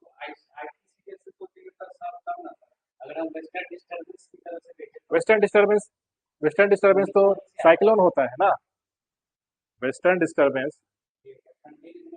हाँ, तो ठंडे के दिन में, तो अब यही जब तुम खुद ही बोल रहे हो कि ठंडे के दिन में, विंटर मंथ्स में, विंटर मंथ्स में, तो विंटर मंथ्स में हमने क्या बताया कि ये मेडिटेरियन जो रीजन है ये वेस्टर्नलीज के प्रभाव में आ गया, वेस्टर्नलीज के प्रभाव में आ गया ना, तभी तो वेस्टर्न डिस्टर्बेंस जो है एक टेम्परेट साइक्लोन है सो जनरेट होता है, और वो वेस्ट से ईस्ट की तरफ है सो इंडिया में पहुंच जाएगा, है ना। तो समर में क्यों नहीं फिर वेस्टर्न डिस्टर्बेंस? वो अलग चीज है भाई, यहाँ पे जब सवाल में ये पूछा गया कि आपका जो हवा है, the wind flowing from high pressure belt towards the Mediterranean sea are, तो ये तो डिपेंड करेगा ना कि हाई प्रेशर एरिया है सो नीचे की तरफ है कि ऊपर की तरफ है। ये तो शिफ्ट कर रहा है, एक जगह परमानेंट फिक्स तो है नहीं। समझे कि नहीं? जो सब ट्रॉपिकल हाई प्रेशर बेल्ट है ना, सब ट्रॉपिकल हाई प्रेशर बेल्ट, क्या ये क्या ये एक जगह पे फिक्स है? नहीं है फिक्स। समर में जो है सो ऊपर की ओर रहता है, और विंटर में जो है सो नीचे की ओर आ जाता है। लेकिन मेटेरियल्स ये तो अपने जगह पे फिक्स है। तो कई बार होगा सो ये वेस्टर्नडीज के इन्फ्लुएंस में रहेगा, कई बार है सो ट्रेड विंड्स के इन्फ्लुएंस में रहेगा। अब वो जाने।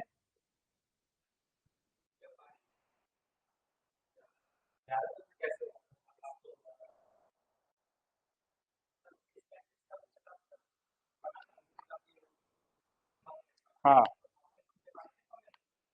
क्या क्या क्या बोल रहे हो? हम्म। हम्म। हम्म। तो ट्रेड विंड्स। हाँ। हाँ। अब इसका आंसर अब पता नहीं मुझे कि कौन से एग्जाम का सवाल पूछा गया है और वो लोग क्या आंसर दिए थे, बट इसका जो नेट पे हम क्वेश्चन इसका आंसर देखे तो ट्रेड विंड से जो है सो आंसर दे रहा था। बट है ना, ट्रेड विंड से इसका आंसर इन जनरल ले सकते हो, लेकिन समझे कि नहीं कि कंफ्यूजन क्या है यहाँ पे, है ना। मेरे हिसाब से ऐसे क्वेश्चंस को एग्जामिनर अगर सेट करे तो या तो वो मंथ्स बता दे भाई कि तुम नॉर्थ ये विंटर का बात कर रहे हो कि समर का बात कर रहे हो, है ना। अगर अगर ये बात समर का कर रहे हैं, ये जो है समर को लेकर के बात किया है, तो ट्रेड विंड्स हो जाएगा। अगर ये विंटर का बात करता तो वेस्टर्नडीज हो जाता, है ना। तो ये चीज पे अब एक बार एग्जाम हो जाएगा तो किससे बहस करोगे, है ना। उसका तो मनमानी है कि जो भी आंसर की जारी कर दे, है ना, ये चीज है।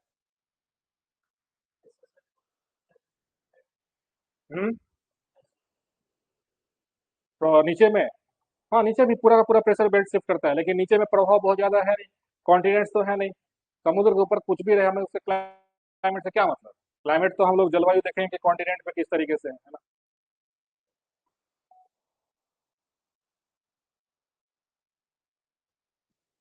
चलो इसका आंसर बताओ। Question number 16।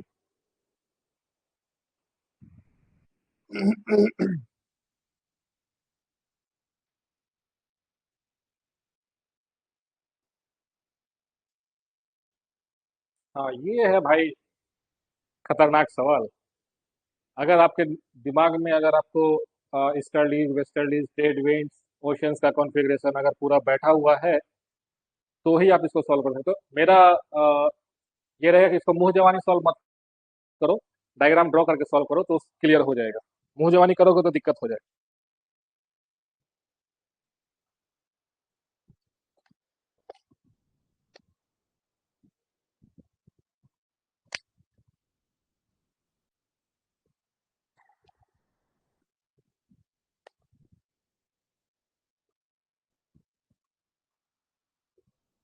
बहुत प्यारा सवाल है।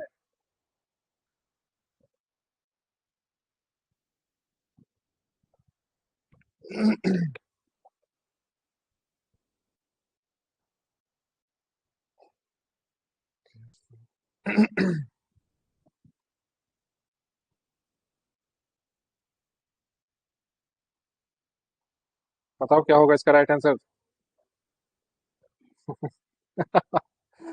तुम्हारा पूरा क्लाइमेटोलॉजी जो है ना कॉन्सेप्ट इस सवाल में है छुपा हुआ। क्लाइमेटोलॉजी प्लस ओशनोग्राफी दोनों है। बहुत प्यारा सवाल है ये। बताओ तब तक हम अपना सेल्फी ले लेते हैं। बी यानी कि ओनली टू। अच्छा, और बाकी लोग का क्या कहना है इसमें। Only one. कौन कौन इसमें ए पे है। ए पे कौन है। बी पे। सी पे।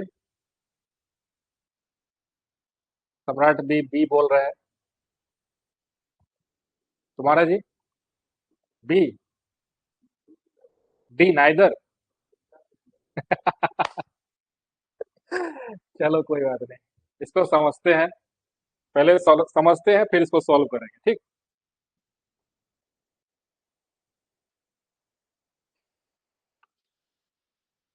हम्म।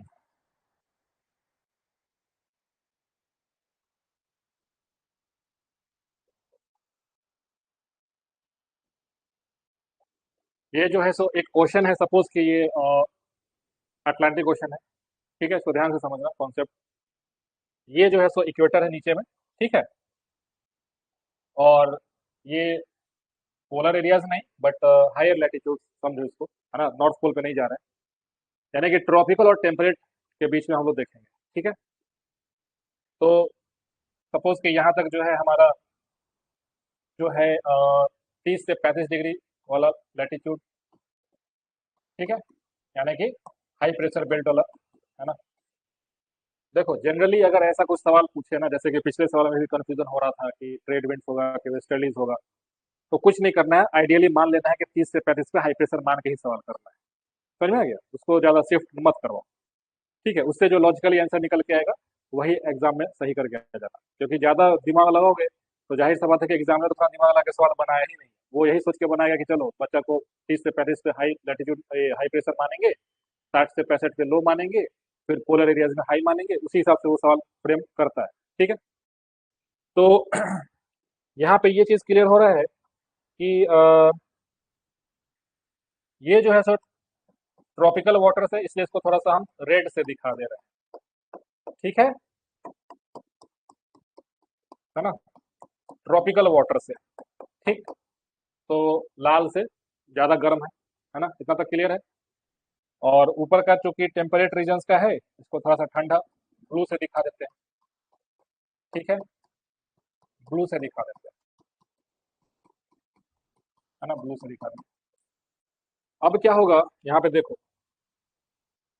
दो विंड्स जो है सो चल रहा होगा, है ना। इधर ट्रेड विंड्स,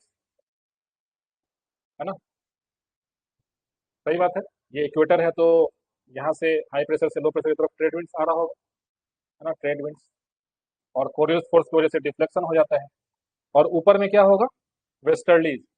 वेस्टर्लीज को दूसरे कलर से दिखाते हैं इससे, है ना, वेस्टर्लीज ऊपर की तरफ होगा ऐसे,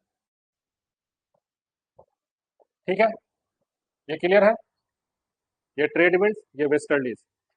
अब एक बात बताओ, जो ट्रेड विंड्स है, ट्रेड विंड्स है, ट्रेड विंड्स है, ट्रेड विंड्स है, क्या ये पानी को टुवर्ड्स जो ओशन का जो है ना, north, south, east, west, ocean का जो वेस्टर्न मार्जिन होगा, क्या यहाँ पे पाइल अप करेगा कि नहीं, पानी को धक्का दे देकर के आगे बढ़ो ओशन करंट्स के द्वारा, ओशन करंट्स, तो क्या यहाँ पे है सो ज्यादा वार्म वाटर से कंपाइलेशन हो जाएगा, ज्यादा गर्म पानी यहाँ पे आएगा, वार्म वाटर्स, ठीक, वार्म वाटर्स। एक बात बताओ, जब ओशन करेंट्स का जो फॉर्मेशन होता है, ओशन करेंट्स का फॉर्मेशन, याद करो, नॉर्थ इक्वेटोरियल करेंट, अटलांटिक का नॉर्थ इक्वेटोरियल करंट, है ना, याद करो, जैसे कि अगर ये मैप अगर याद आ जाए तुमको, है ना,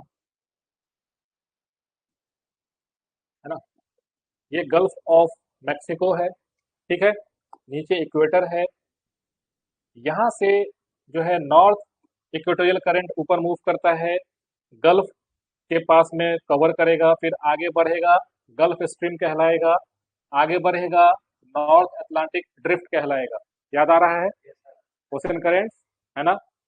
तो अब ये जो ओशन वाटर्स, जो ओशन करंट्स मूव किया ऊपर की ओर, अब क्या वेस्टर्लीज इसको और आगे धकेलेगा कि नहीं, देखो अब यहाँ से वेस्टर्लीज को पकड़ लिया, है ना, ये ग्रीन वाला वेस्टर्लीज बोलेगा कि भाई और आगे बढ़ो, और आगे बढ़ो, और आगे बढ़ो, और आगे बढ़ो, और आगे बढ़ो। तो क्या इस वाले रीजन में कह सकते हैं कि जो ब्लू पानी, जो ठंडा पानी था, अब वहां पे नीचे से गर्म पानी का जलधारा पहुंच गया, ओशन करंट्स पहुंच गया, तो क्या आप ये कह सकते हो कि ईस्टर्न यानी कि पूरब साइड में जो है ओशन का ऊपर में थोड़ा सा वार्म वाटर्स जो है सो हो जाएगा, वार्म वाटर्स हो जाएगा, समझ में आ गया। लेकिन तो क्या ये जो है सो टेम्परेट रीजन हुआ, टेम्परेट है, समशीतोष्ण रीजन है, ये है सो ट्रॉपिकल रीजन है, ट्रॉपिकल रीजन है। सवाल के स्टेटमेंट को वापस पढ़ो, in the tropical, in the tropical zone western sections of the oceans are warmer than the eastern section owing to the influence of trade winds, सही हुआ।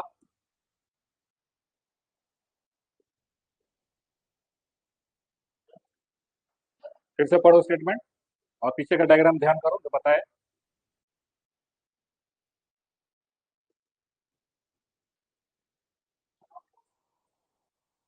ओशंस का बात किया जा रहा है, कॉन्टिनेंट्स का बात नहीं किया जा रहा है, इस चीज को ध्यान देना एग्जाम में। अगर ओशन है और कॉन्टिनेंट है, ये ओशन है, ये कॉन्टिनेंट है, अगर ओशन का ईस्टर्न सेक्शन बोलेगा तो कॉन्टिनेंट का वेस्टर्न पार्ट हो जाएगा, अगर ओशन का वेस्टर्न सेक्शन बोले तो इधर का जो कॉन्टिनेंट होगा उसका वो ईस्टर्न पार्ट हो जाएगा, समझ में आ गया। दूसरा स्टेटमेंट पढ़ो, in the temperate zone westerlies make the eastern sections of oceans warmer than the western sections, ठीक है, समझ में आ गया, इसलिए उल्टा लग रहा था ना। अब समझ में आया जी कि बी ओनली क्यों नहीं होगा, दोनों सही है ना। यहाँ पे कुछ पॉइंट और ऐड कर लो, सॉरी, अगर ये हम लोग यहाँ पे इसका एग्जांपल ले रहे थे, ये क्या है, गल्फ स्ट्रीम है जी, गल्फ स्ट्रीम यही तो है, गल्फ स्ट्रीम और आगे बढ़ता है तो क्या कहते हैं इसको, नॉर्थ अटलांटिक ड्रिफ्ट कहते हैं इसको, नॉर्थ अटलांटिक ड्रिफ्ट कहते हैं। अब ये जो है वेस्टर्लीज के इन्फ्लुएंस में आ गया, वेस्टर्लीज बोले कि और आगे बढ़ो, और धक्का देगा इसको, और आगे बढ़ो, तो यहाँ का जो गर्म पानी है, ट्रॉपिकल वाटर्स का जो गर्म पानी है, इसको और आगे लेकर के, अब आगे यहाँ पे कहाँ पे है, आपको मालूम है कि यहाँ पे यूरोप है ना, यहाँ पे आप देखो यूनाइटेड किंगडम है, फिर ऊपर में कॉन्टिनेंटल यूरोप है। तो हमने आपको क्या बताया था कि इसी वजह से यूरोप का, है ना, यहाँ पे क्या आ जाएगा, दिस इज योर यूरोप है ना, ये यूरोप हो गया। तो यूरोप का यूरोप का जो वेस्टर्न यूरोप है ना, यूरोप का ये वेस्टर्न पार्ट, ये ईस्टर्न यूरोप। तो वेस्टर्न यूरोप जो कि कोस्टल एरिया है, क्या वहां पे गर्म पानी पहुंचा कि नहीं? तो क्या ये वेस्टर्न यूरोप जो है सो थोड़ा सा गर्म रहेगा कि नहीं ठंड के महीनों में? इसी वजह से इसको क्या बोलते हैं, इन जलधाराओं को क्या बोलते हैं? It is known as the blanket of the Europe, कंबल बोलते हैं इसको। समझ में आ गया? यही रीजन है, therefore it is called as the blanket of Europe. कितना प्यारा सवाल था ज्योग्राफी का, जब ऐसा सवाल सब देखने को मिलता है ना तो मन भी प्रसन्न हो जाता है। और जब ये सवाल पूछता है कि जो इसके पिछला वाला जो सवाल था, है ना, जिसमें कुछ लॉजिक ही नहीं था, तगड़ा क्वेश्चन था सम्राट लिख रहा है वहां से। हाँ, तगड़ा क्वेश्चन था, तगड़ा क्वेश्चन नहीं है। अगर आप ज्योग्राफी कॉन्सेप्ट्स को ठीक से पढ़े हो तो ऐसे ऐसे क्वेश्चन जो है, यही सब क्वेश्चन जो है आपको एग्जाम में है ना, बाकी लोगों से है सो एज एज दिलवा देगा। बाकी लोग गलत करके चले जाएंगे, लेकिन अगर आप सब्जेक्ट को ठीक से पढ़े हो, समझे हो, आपको है सो बोनस पॉइंट यहाँ पे मिल जाएगा। तो अगर कॉन्टिनेंट का जिक्र करता तो फिर देखते उस हिसाब से, है ना। अगर कॉन्टिनेंट रहता तो ट्रॉपिकल रीजन में कॉन्टिनेंट का वेस्टर्न पार्ट ठंडा रहेगा। ठीक। हाँ। और ट्रॉपिकल रीजन में कॉन्टिनेंट का ईस्टर्न पार्ट गर्म रहेगा, क्योंकि ट्रेड विंड्स वहां पे पानी का बहाव लाके तेज कर देता है। इसका अपोजिट हो जाएगा हायर लैटिट्यूड। समझ में आ गया? चलो, नेक्स्ट क्वेश्चन। तो ये सवाल करके मजा आया कि नहीं, है ना? सीखने को भी मिला होगा। चलो ये सवाल देखो।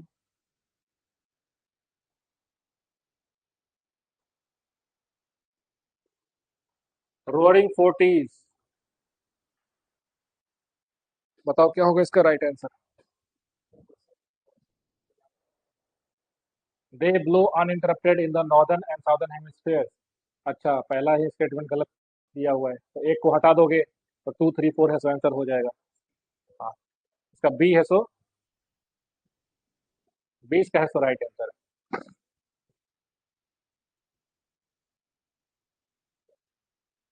ठीक है चलो, रोडिंग फोर्टीज के बारे में लिखता है, पहला स्टेटमेंट दिया है कि they blow uninterrupted in the northern and southern hemispheres. तो नहीं, नॉर्दर्न में नहीं है जी। ठीक है, नॉर्दर्न में क्यों नहीं होगा, इसके पीछे का रीजन क्या है? हम्म अगर सपोज कि हम लोग ड्रॉ करते हैं, अगर, है ना, ठीक है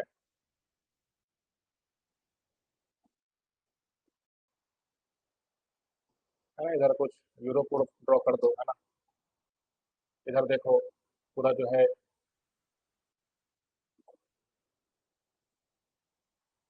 फिर यहाँ पे जो है नीचे, है ना, फिर यहाँ पे देखो,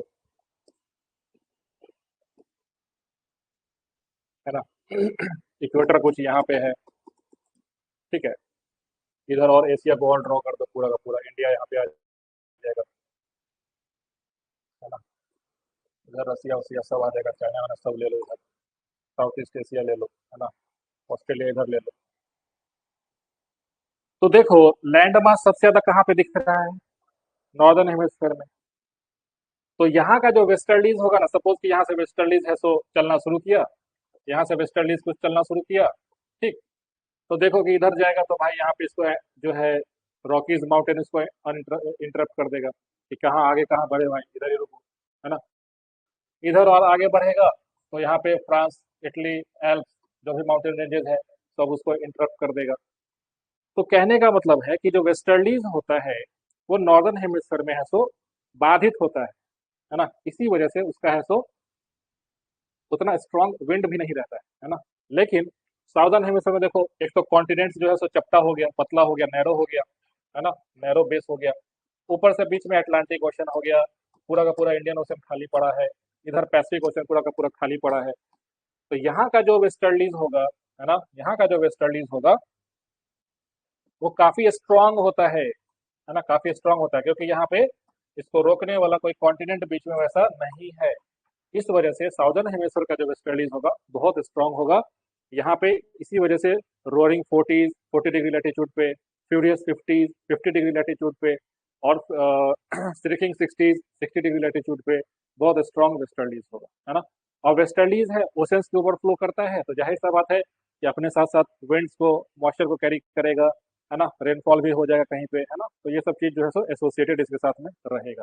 लेकिन एक बात याद रखना है कि नॉर्दर्न हेमिस्फीयर में है तो उतना ज्यादा स्ट्रांग नहीं रहता है, इसको कॉन्सेप्ट को दिमाग में बैठा लेना है ना। तो इस वजह से पहला स्टेटमेंट है सो गलत है, ठीक है, गलत है, तो पहला गलत है, तो ये गलत, ये गलत, ये गलत, 2 3 4 सही है ना। वैसे भी देखो, तो they blow with great strength and consistency, सही है।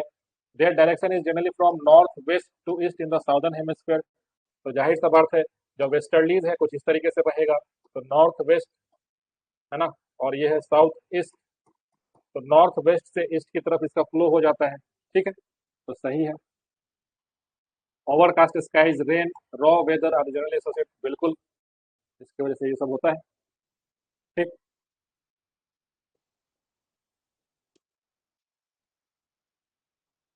यस, देखिए अब इस सवाल को पढ़िए।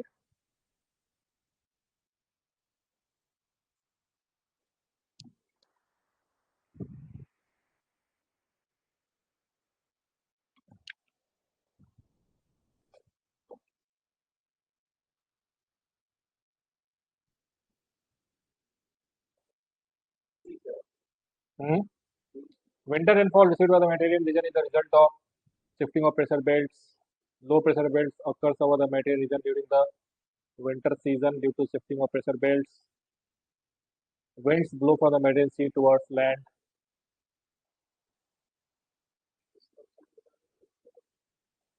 हम्म,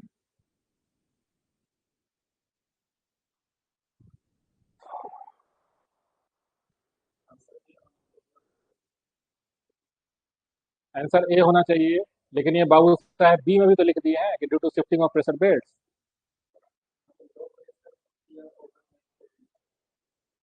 तो सब पोलर लो प्रेशर बेल्ट नहीं आ जाएगा, आएगा कि नहीं? तो बी इसका है सो राइट आंसर होगा। समझ में आ गया? समझे कि नहीं? ठीक है, तो बी इसका है so right answer, B is the right answer, ठीक है।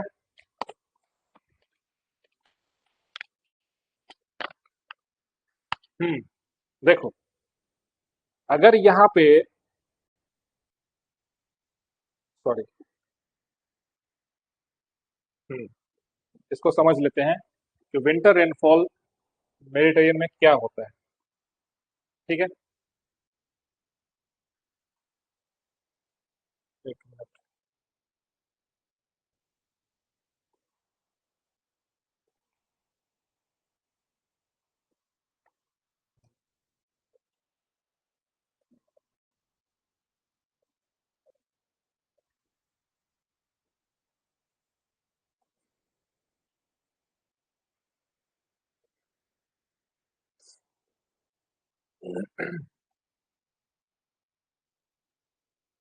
हम्म, ठीक है,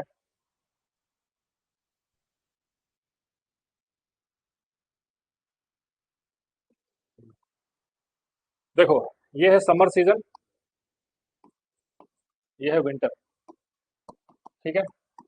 देखते हैं कि कैसे कैसे जो है वेदर, सॉरी, प्रेशर बेल्ट का प्रभाव कैसे कैसे पड़ेगा। समर में है तो जाहिर सा बात है कि जो हमारा सब ट्रॉपिकल हाई प्रेशर बेल्ट है वो ऊपर की तरफ रहेगा, यानी कि जो 30 से 35 डिग्री जो लैटिट्यूड जो जहाँ पे रहता है सामान्यतः उससे और ऊपर चला जाएगा, जाहिर सा बात है। 30 से 35 जो डिग्री जो लैटिट्यूड है उससे ऊपर चला जाएगा, वहां से 15 डिग्री और ऊपर ऐड कर दो, है ना, तो 50 50 डिग्री के पास में है तो चला जाएगा। तो सपोज कि समर में जो है सो हाई प्रेशर बेल्ट जो है सो, है ना, ये मेडिटेरियन सी का जो रीजन है उसके आसपास का ये हमने एरिया को ड्रॉ किया है, ठीक है। सब tropical high pressure belt summer में कहाँ रहेगा जी, है ना, नॉर्थवर्ड शिफ्ट करेगा, नॉर्थवर्ड शिफ्ट करेगा, दिस इज योर सब ट्रॉपिकल हाई प्रेशर बेल्ट, ठीक है। तो इसमें जो है ट्रेड विंड्स, ट्रेड विंड्स जो है कुछ इस तरीके से फ्लो कर रहा होगा, है ना। ट्रेड विंड्स का, क्योंकि यहाँ पे दो विंड्स है, एक ट्रेड विंड्स है, दूसरा वेस्टर्लीज है, इधर वेस्टर्लीज है ना। सब ट्रॉपिकल हाई प्रेशर बेल्ट से दो विंड्स ओरिजिनेट होते हैं, नीचे की तरफ है सो ट्रेड विंड्स, ऊपर की तरफ वेस्टर्लीज, इतना क्लियर है। अब ये जो ट्रेड विंड्स है ना, ये जब इस वाले रीजन में पहुंचेगा, क्या यहाँ पे बारिश करवाएगा क्या? नहीं करवाएगा, क्योंकि ओशन तो यहाँ पे है और ओशन यहाँ पे है। यहाँ से विंड, यहाँ से अगर मॉइस्चर कैरी करेगा भी तो इस वाले रीजन में ऐसो ज्यादा बारिश हो जाएगा। जैसे जैसे ट्रेड विंड अंदर की तरफ आएगा, उसके पास ऐसो पानी का मात्रा कम होता चला जाएगा, तो वेस्टर्न वाले सेक्शन पे बारिश नहीं होगा। तो मेडिटेरियन का यही तो खासियत है कि मेडिटेरियन जो रीजन है उसमें समर में बारिश नहीं होती है ना। मेडिटेरियन क्लाइमेट का यही तो खास बात है कि विंटर्स में रेनफॉल होता है ना, विंटर्स में रेनफॉल। अब देखो, अब क्या होगा कि जो सूरज है, जो सन है, जो कि नॉर्थ में था, नॉर्दर्न हेमिस्फीयर में था, अब ये साउदर्न हेमिस्फीयर में चला गया, साउदर्न हेमिस्फीयर में नीचे चला गया। तो कहने का मतलब है कि अब ये जो सब ट्रॉपिकल हाई प्रेशर बेल्ट था, पूरा का पूरा बेल्ट जो है सो नीचे आएगा, यानी कि ITCZ चला गया साउदर्न हेमिस्फीयर में। ये सब ट्रॉपिकल हाई प्रेशर बेल्ट जो 30 से 35 पे होता था वो और नीचे आ जाएगा, सपोज कि यहाँ पे आ गया,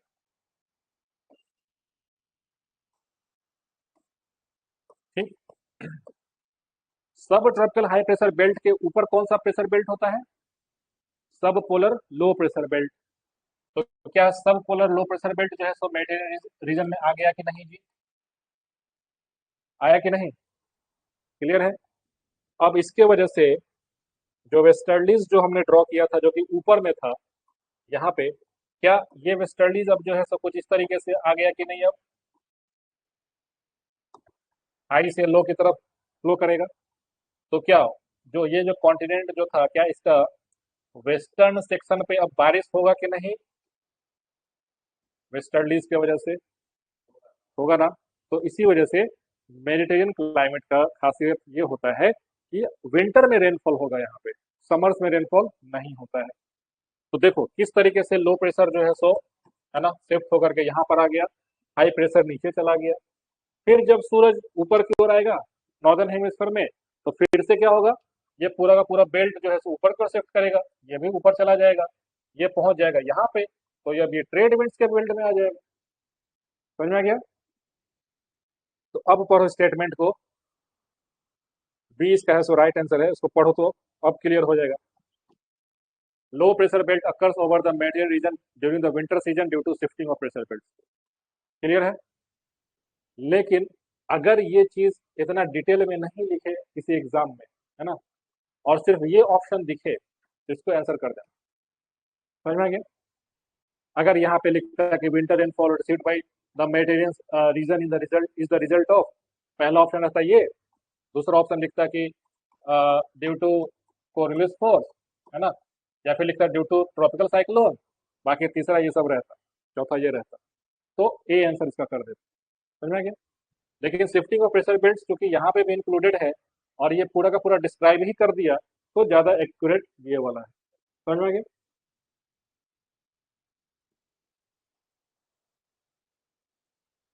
चलो क्वेश्चन नंबर 19 का आंसर बताओ।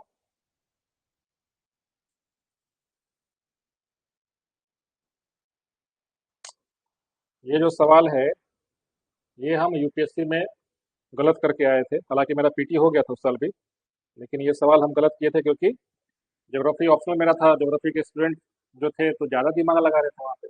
लेकिन ये सब सवाल का जो है एग्जामिनर का जो माइंड होता है ना, वो बहुत बेसिक चीज़ों को लेकर के बनाता है। हाँ, the seasonal reversal of winds is the typical characteristics of monsoon climate. C इसका है सो राइट आंसर। ठीक है, monsoon climate, seasonal reversal of winds, यानी कि हवाओं का मौसमी उल्टाव, है ना, मौसम के हिसाब से उसमें जो उसका जो डायरेक्शन, जो दिशा जो उलट जाता है, वो किसका किसके बारे में बोला जाता है? तो मानसून के बारे में बोलते हैं। लेकिन एक बात बताओ कि अभी जो हमने पढ़ा, अभी जो हमने पीछे पढ़ा कि क्या मेडिटेरियन क्लाइमेट में है तो सीजनल रिवर्सल ऑफ विंड्स हो रहा है कि नहीं हो रहा है? हो रहा है ना? नहीं, ये सही भी है। अगर तुम मेडिटेरियन क्लाइमेट के बारे में पढ़ोगे, इवन एनसीईआरटीज में भी उसमें भी ये चीज लिखा हुआ है कि वहाँ पे विंड्स का डायरेक्शन है सो चेंज होता है ना? लेकिन जो एग्जामिनर होता है वो किसी चीज का एक पर्टिकुलर डेफिनेशन पकड़ता है। तो ये जो वर्ड जो डिफाइन किया जाता है ना, सीजनल रिवर्सल ऑफ विंड, ये बेसिकली मानसून के लिए ही जनरली यूज किया जाता है।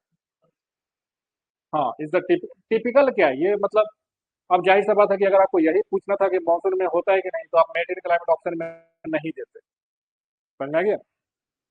है ना? ये चीज नहीं करना चाहिए एग्जामिनर को। अगर अब यूपीएससी है, बीपीएससी रहता तो लोग क्लेम कर देते, है ना, प्रूफ भेज देते कि देखिए बुक में ये दिया है कि मेटेरियल, अरे जस्ट पीछे का डायग्राम देखो ना।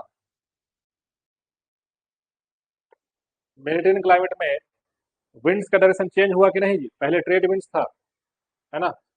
विंड्स का डायरेक्शन कुछ पहले ऐसे था, बाद में है सो अपोजिट हो गया, बाद में है सो अपोजिट हो गया। तो सीजन के हिसाब से विंटर और समर के हिसाब से रिवर्सल हो रहा है कि नहीं हो रहा है? हो रहा है ना?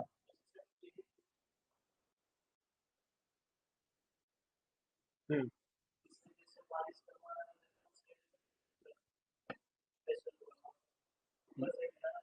हाँ, कौन ये? मेडिटेरियन से प्लस अटलांटिक से, अटलांटिक मेडिटेरियन सबसे।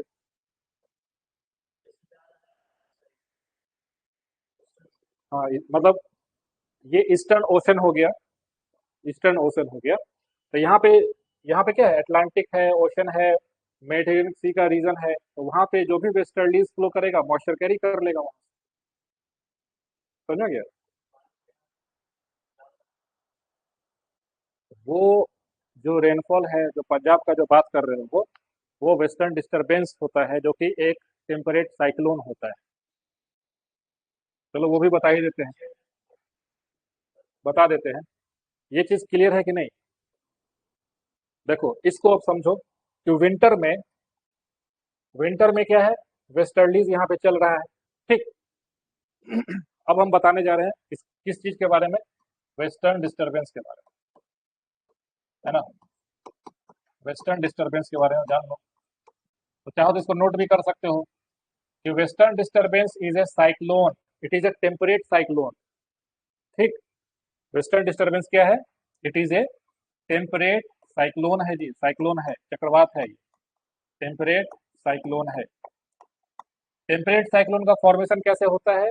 तो जब दो अपोजिट एयर मास मीट करे, है ना? तो देखो, अब ठंडा का मौसम है, ठंडा का मौसम है, क्या ऊपर से सब पोलर लो नीचे आ गया, पोलर हाई प्रेशर बेल्ट भी तो नीचे आएगा, पोलर हाई प्रेशर बेल्ट भी तो नीचे आएगा।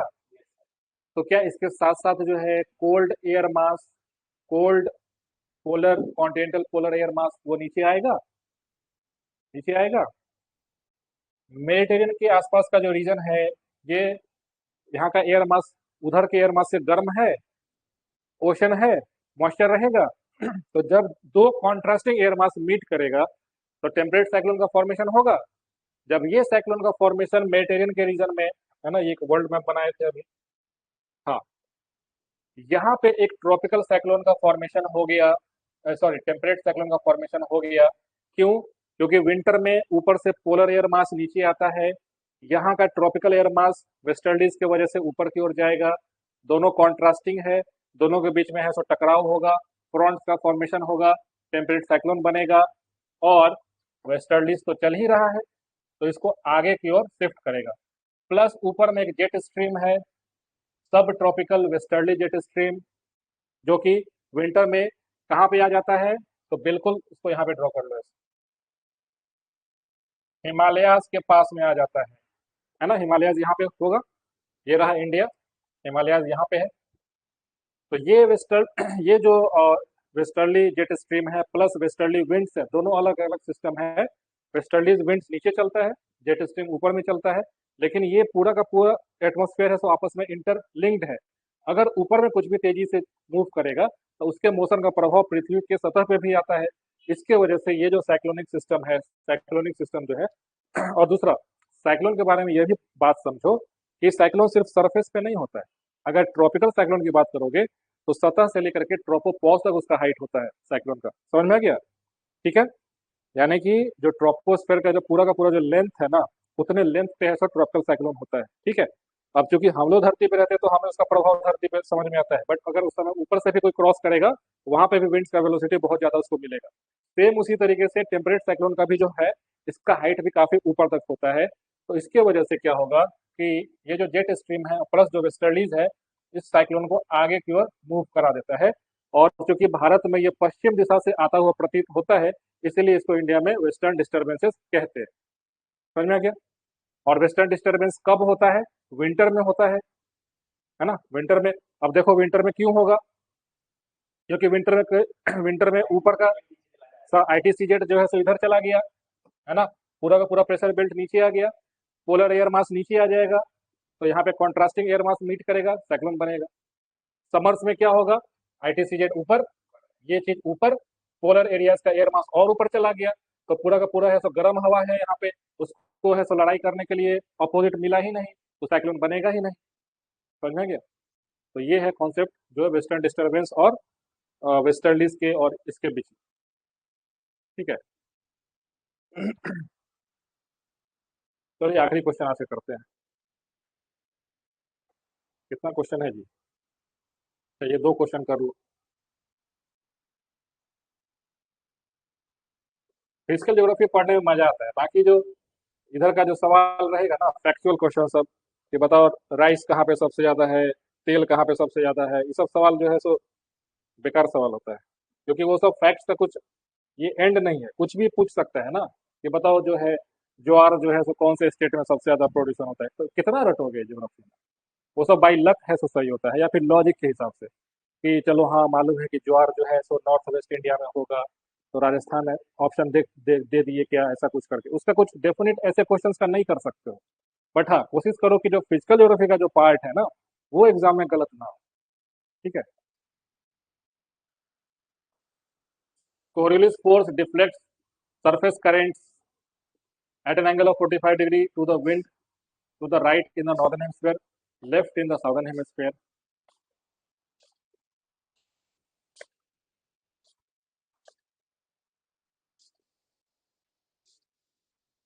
अरे फालतू का बनाया है, आसान सवाल है।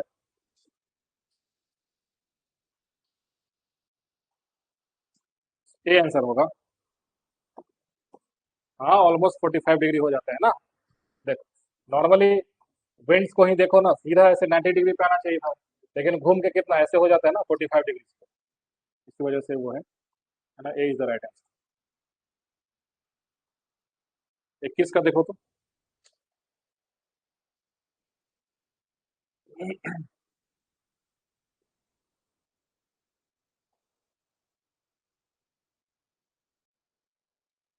भाई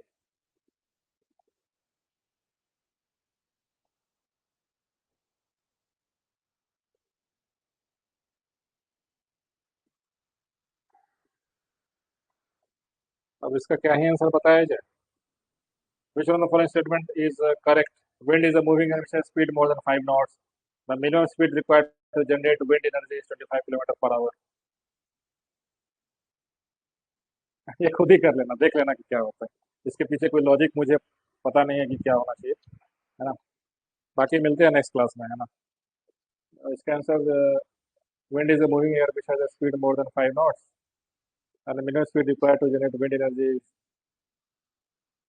25 किलोमीटर पर आवर। हमको लग रहा है कि दूसरा गलत है, थोड़ा और ज्यादा चाहिए होगा। बाकी विंड जो है मूविंग एयर को ही विंड कहते हैं। 5 नॉट्स, हाँ। अब पता नहीं किसी पर्टिकुलर अगर कोई डेटा हो कि इतना नॉट से ज्यादा हो तो उसको विंड बोलेंगे, हालांकि 1 होना चाहिए सही। बाकी इसका नेट पे क्या आंसर, नेट पे देखना तो, किसी एग्जाम का पीवाईक्यू होगा कहीं का किसी का। एक मिनट, पता नहीं, इसको भी हम मार्क करके रखें, ऐसा कुछ डेफिनेट हमको कहीं मिला नहीं इसका। ठीक है, तो ऐसा क्वेश्चन को इग्नोर करो, सब आ भी जाएगा तो कुछ उपाय नहीं है इसका। सी, सम्राट बोल रहे हैं सी। एक बार चेक करना कि minimum speed required to generate wind energy कितना है।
कितना दे रहा है?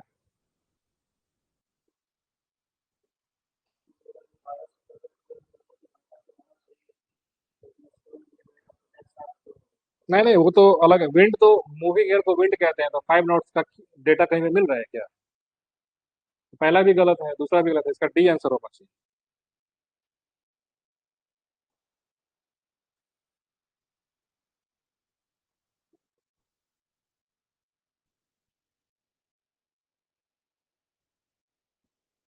हम्म।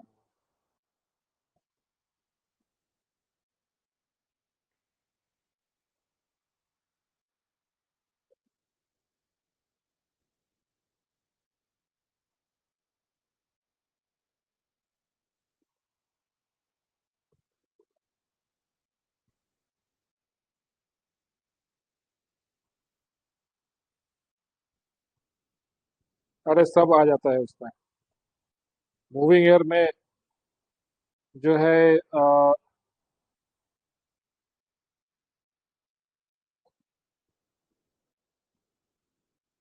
इसका कुछ डेफिनेट मिल नहीं रहा है ना, कि 5 नॉट से ज्यादा होना चाहिए, कम होना चाहिए, ऐसा कहीं मिला नहीं। तो मेरे हिसाब से गलत है, ये दोनों गलत। D is correct. ठीक है, मिलते हैं फिर नेक्स्ट क्लास में, है ना।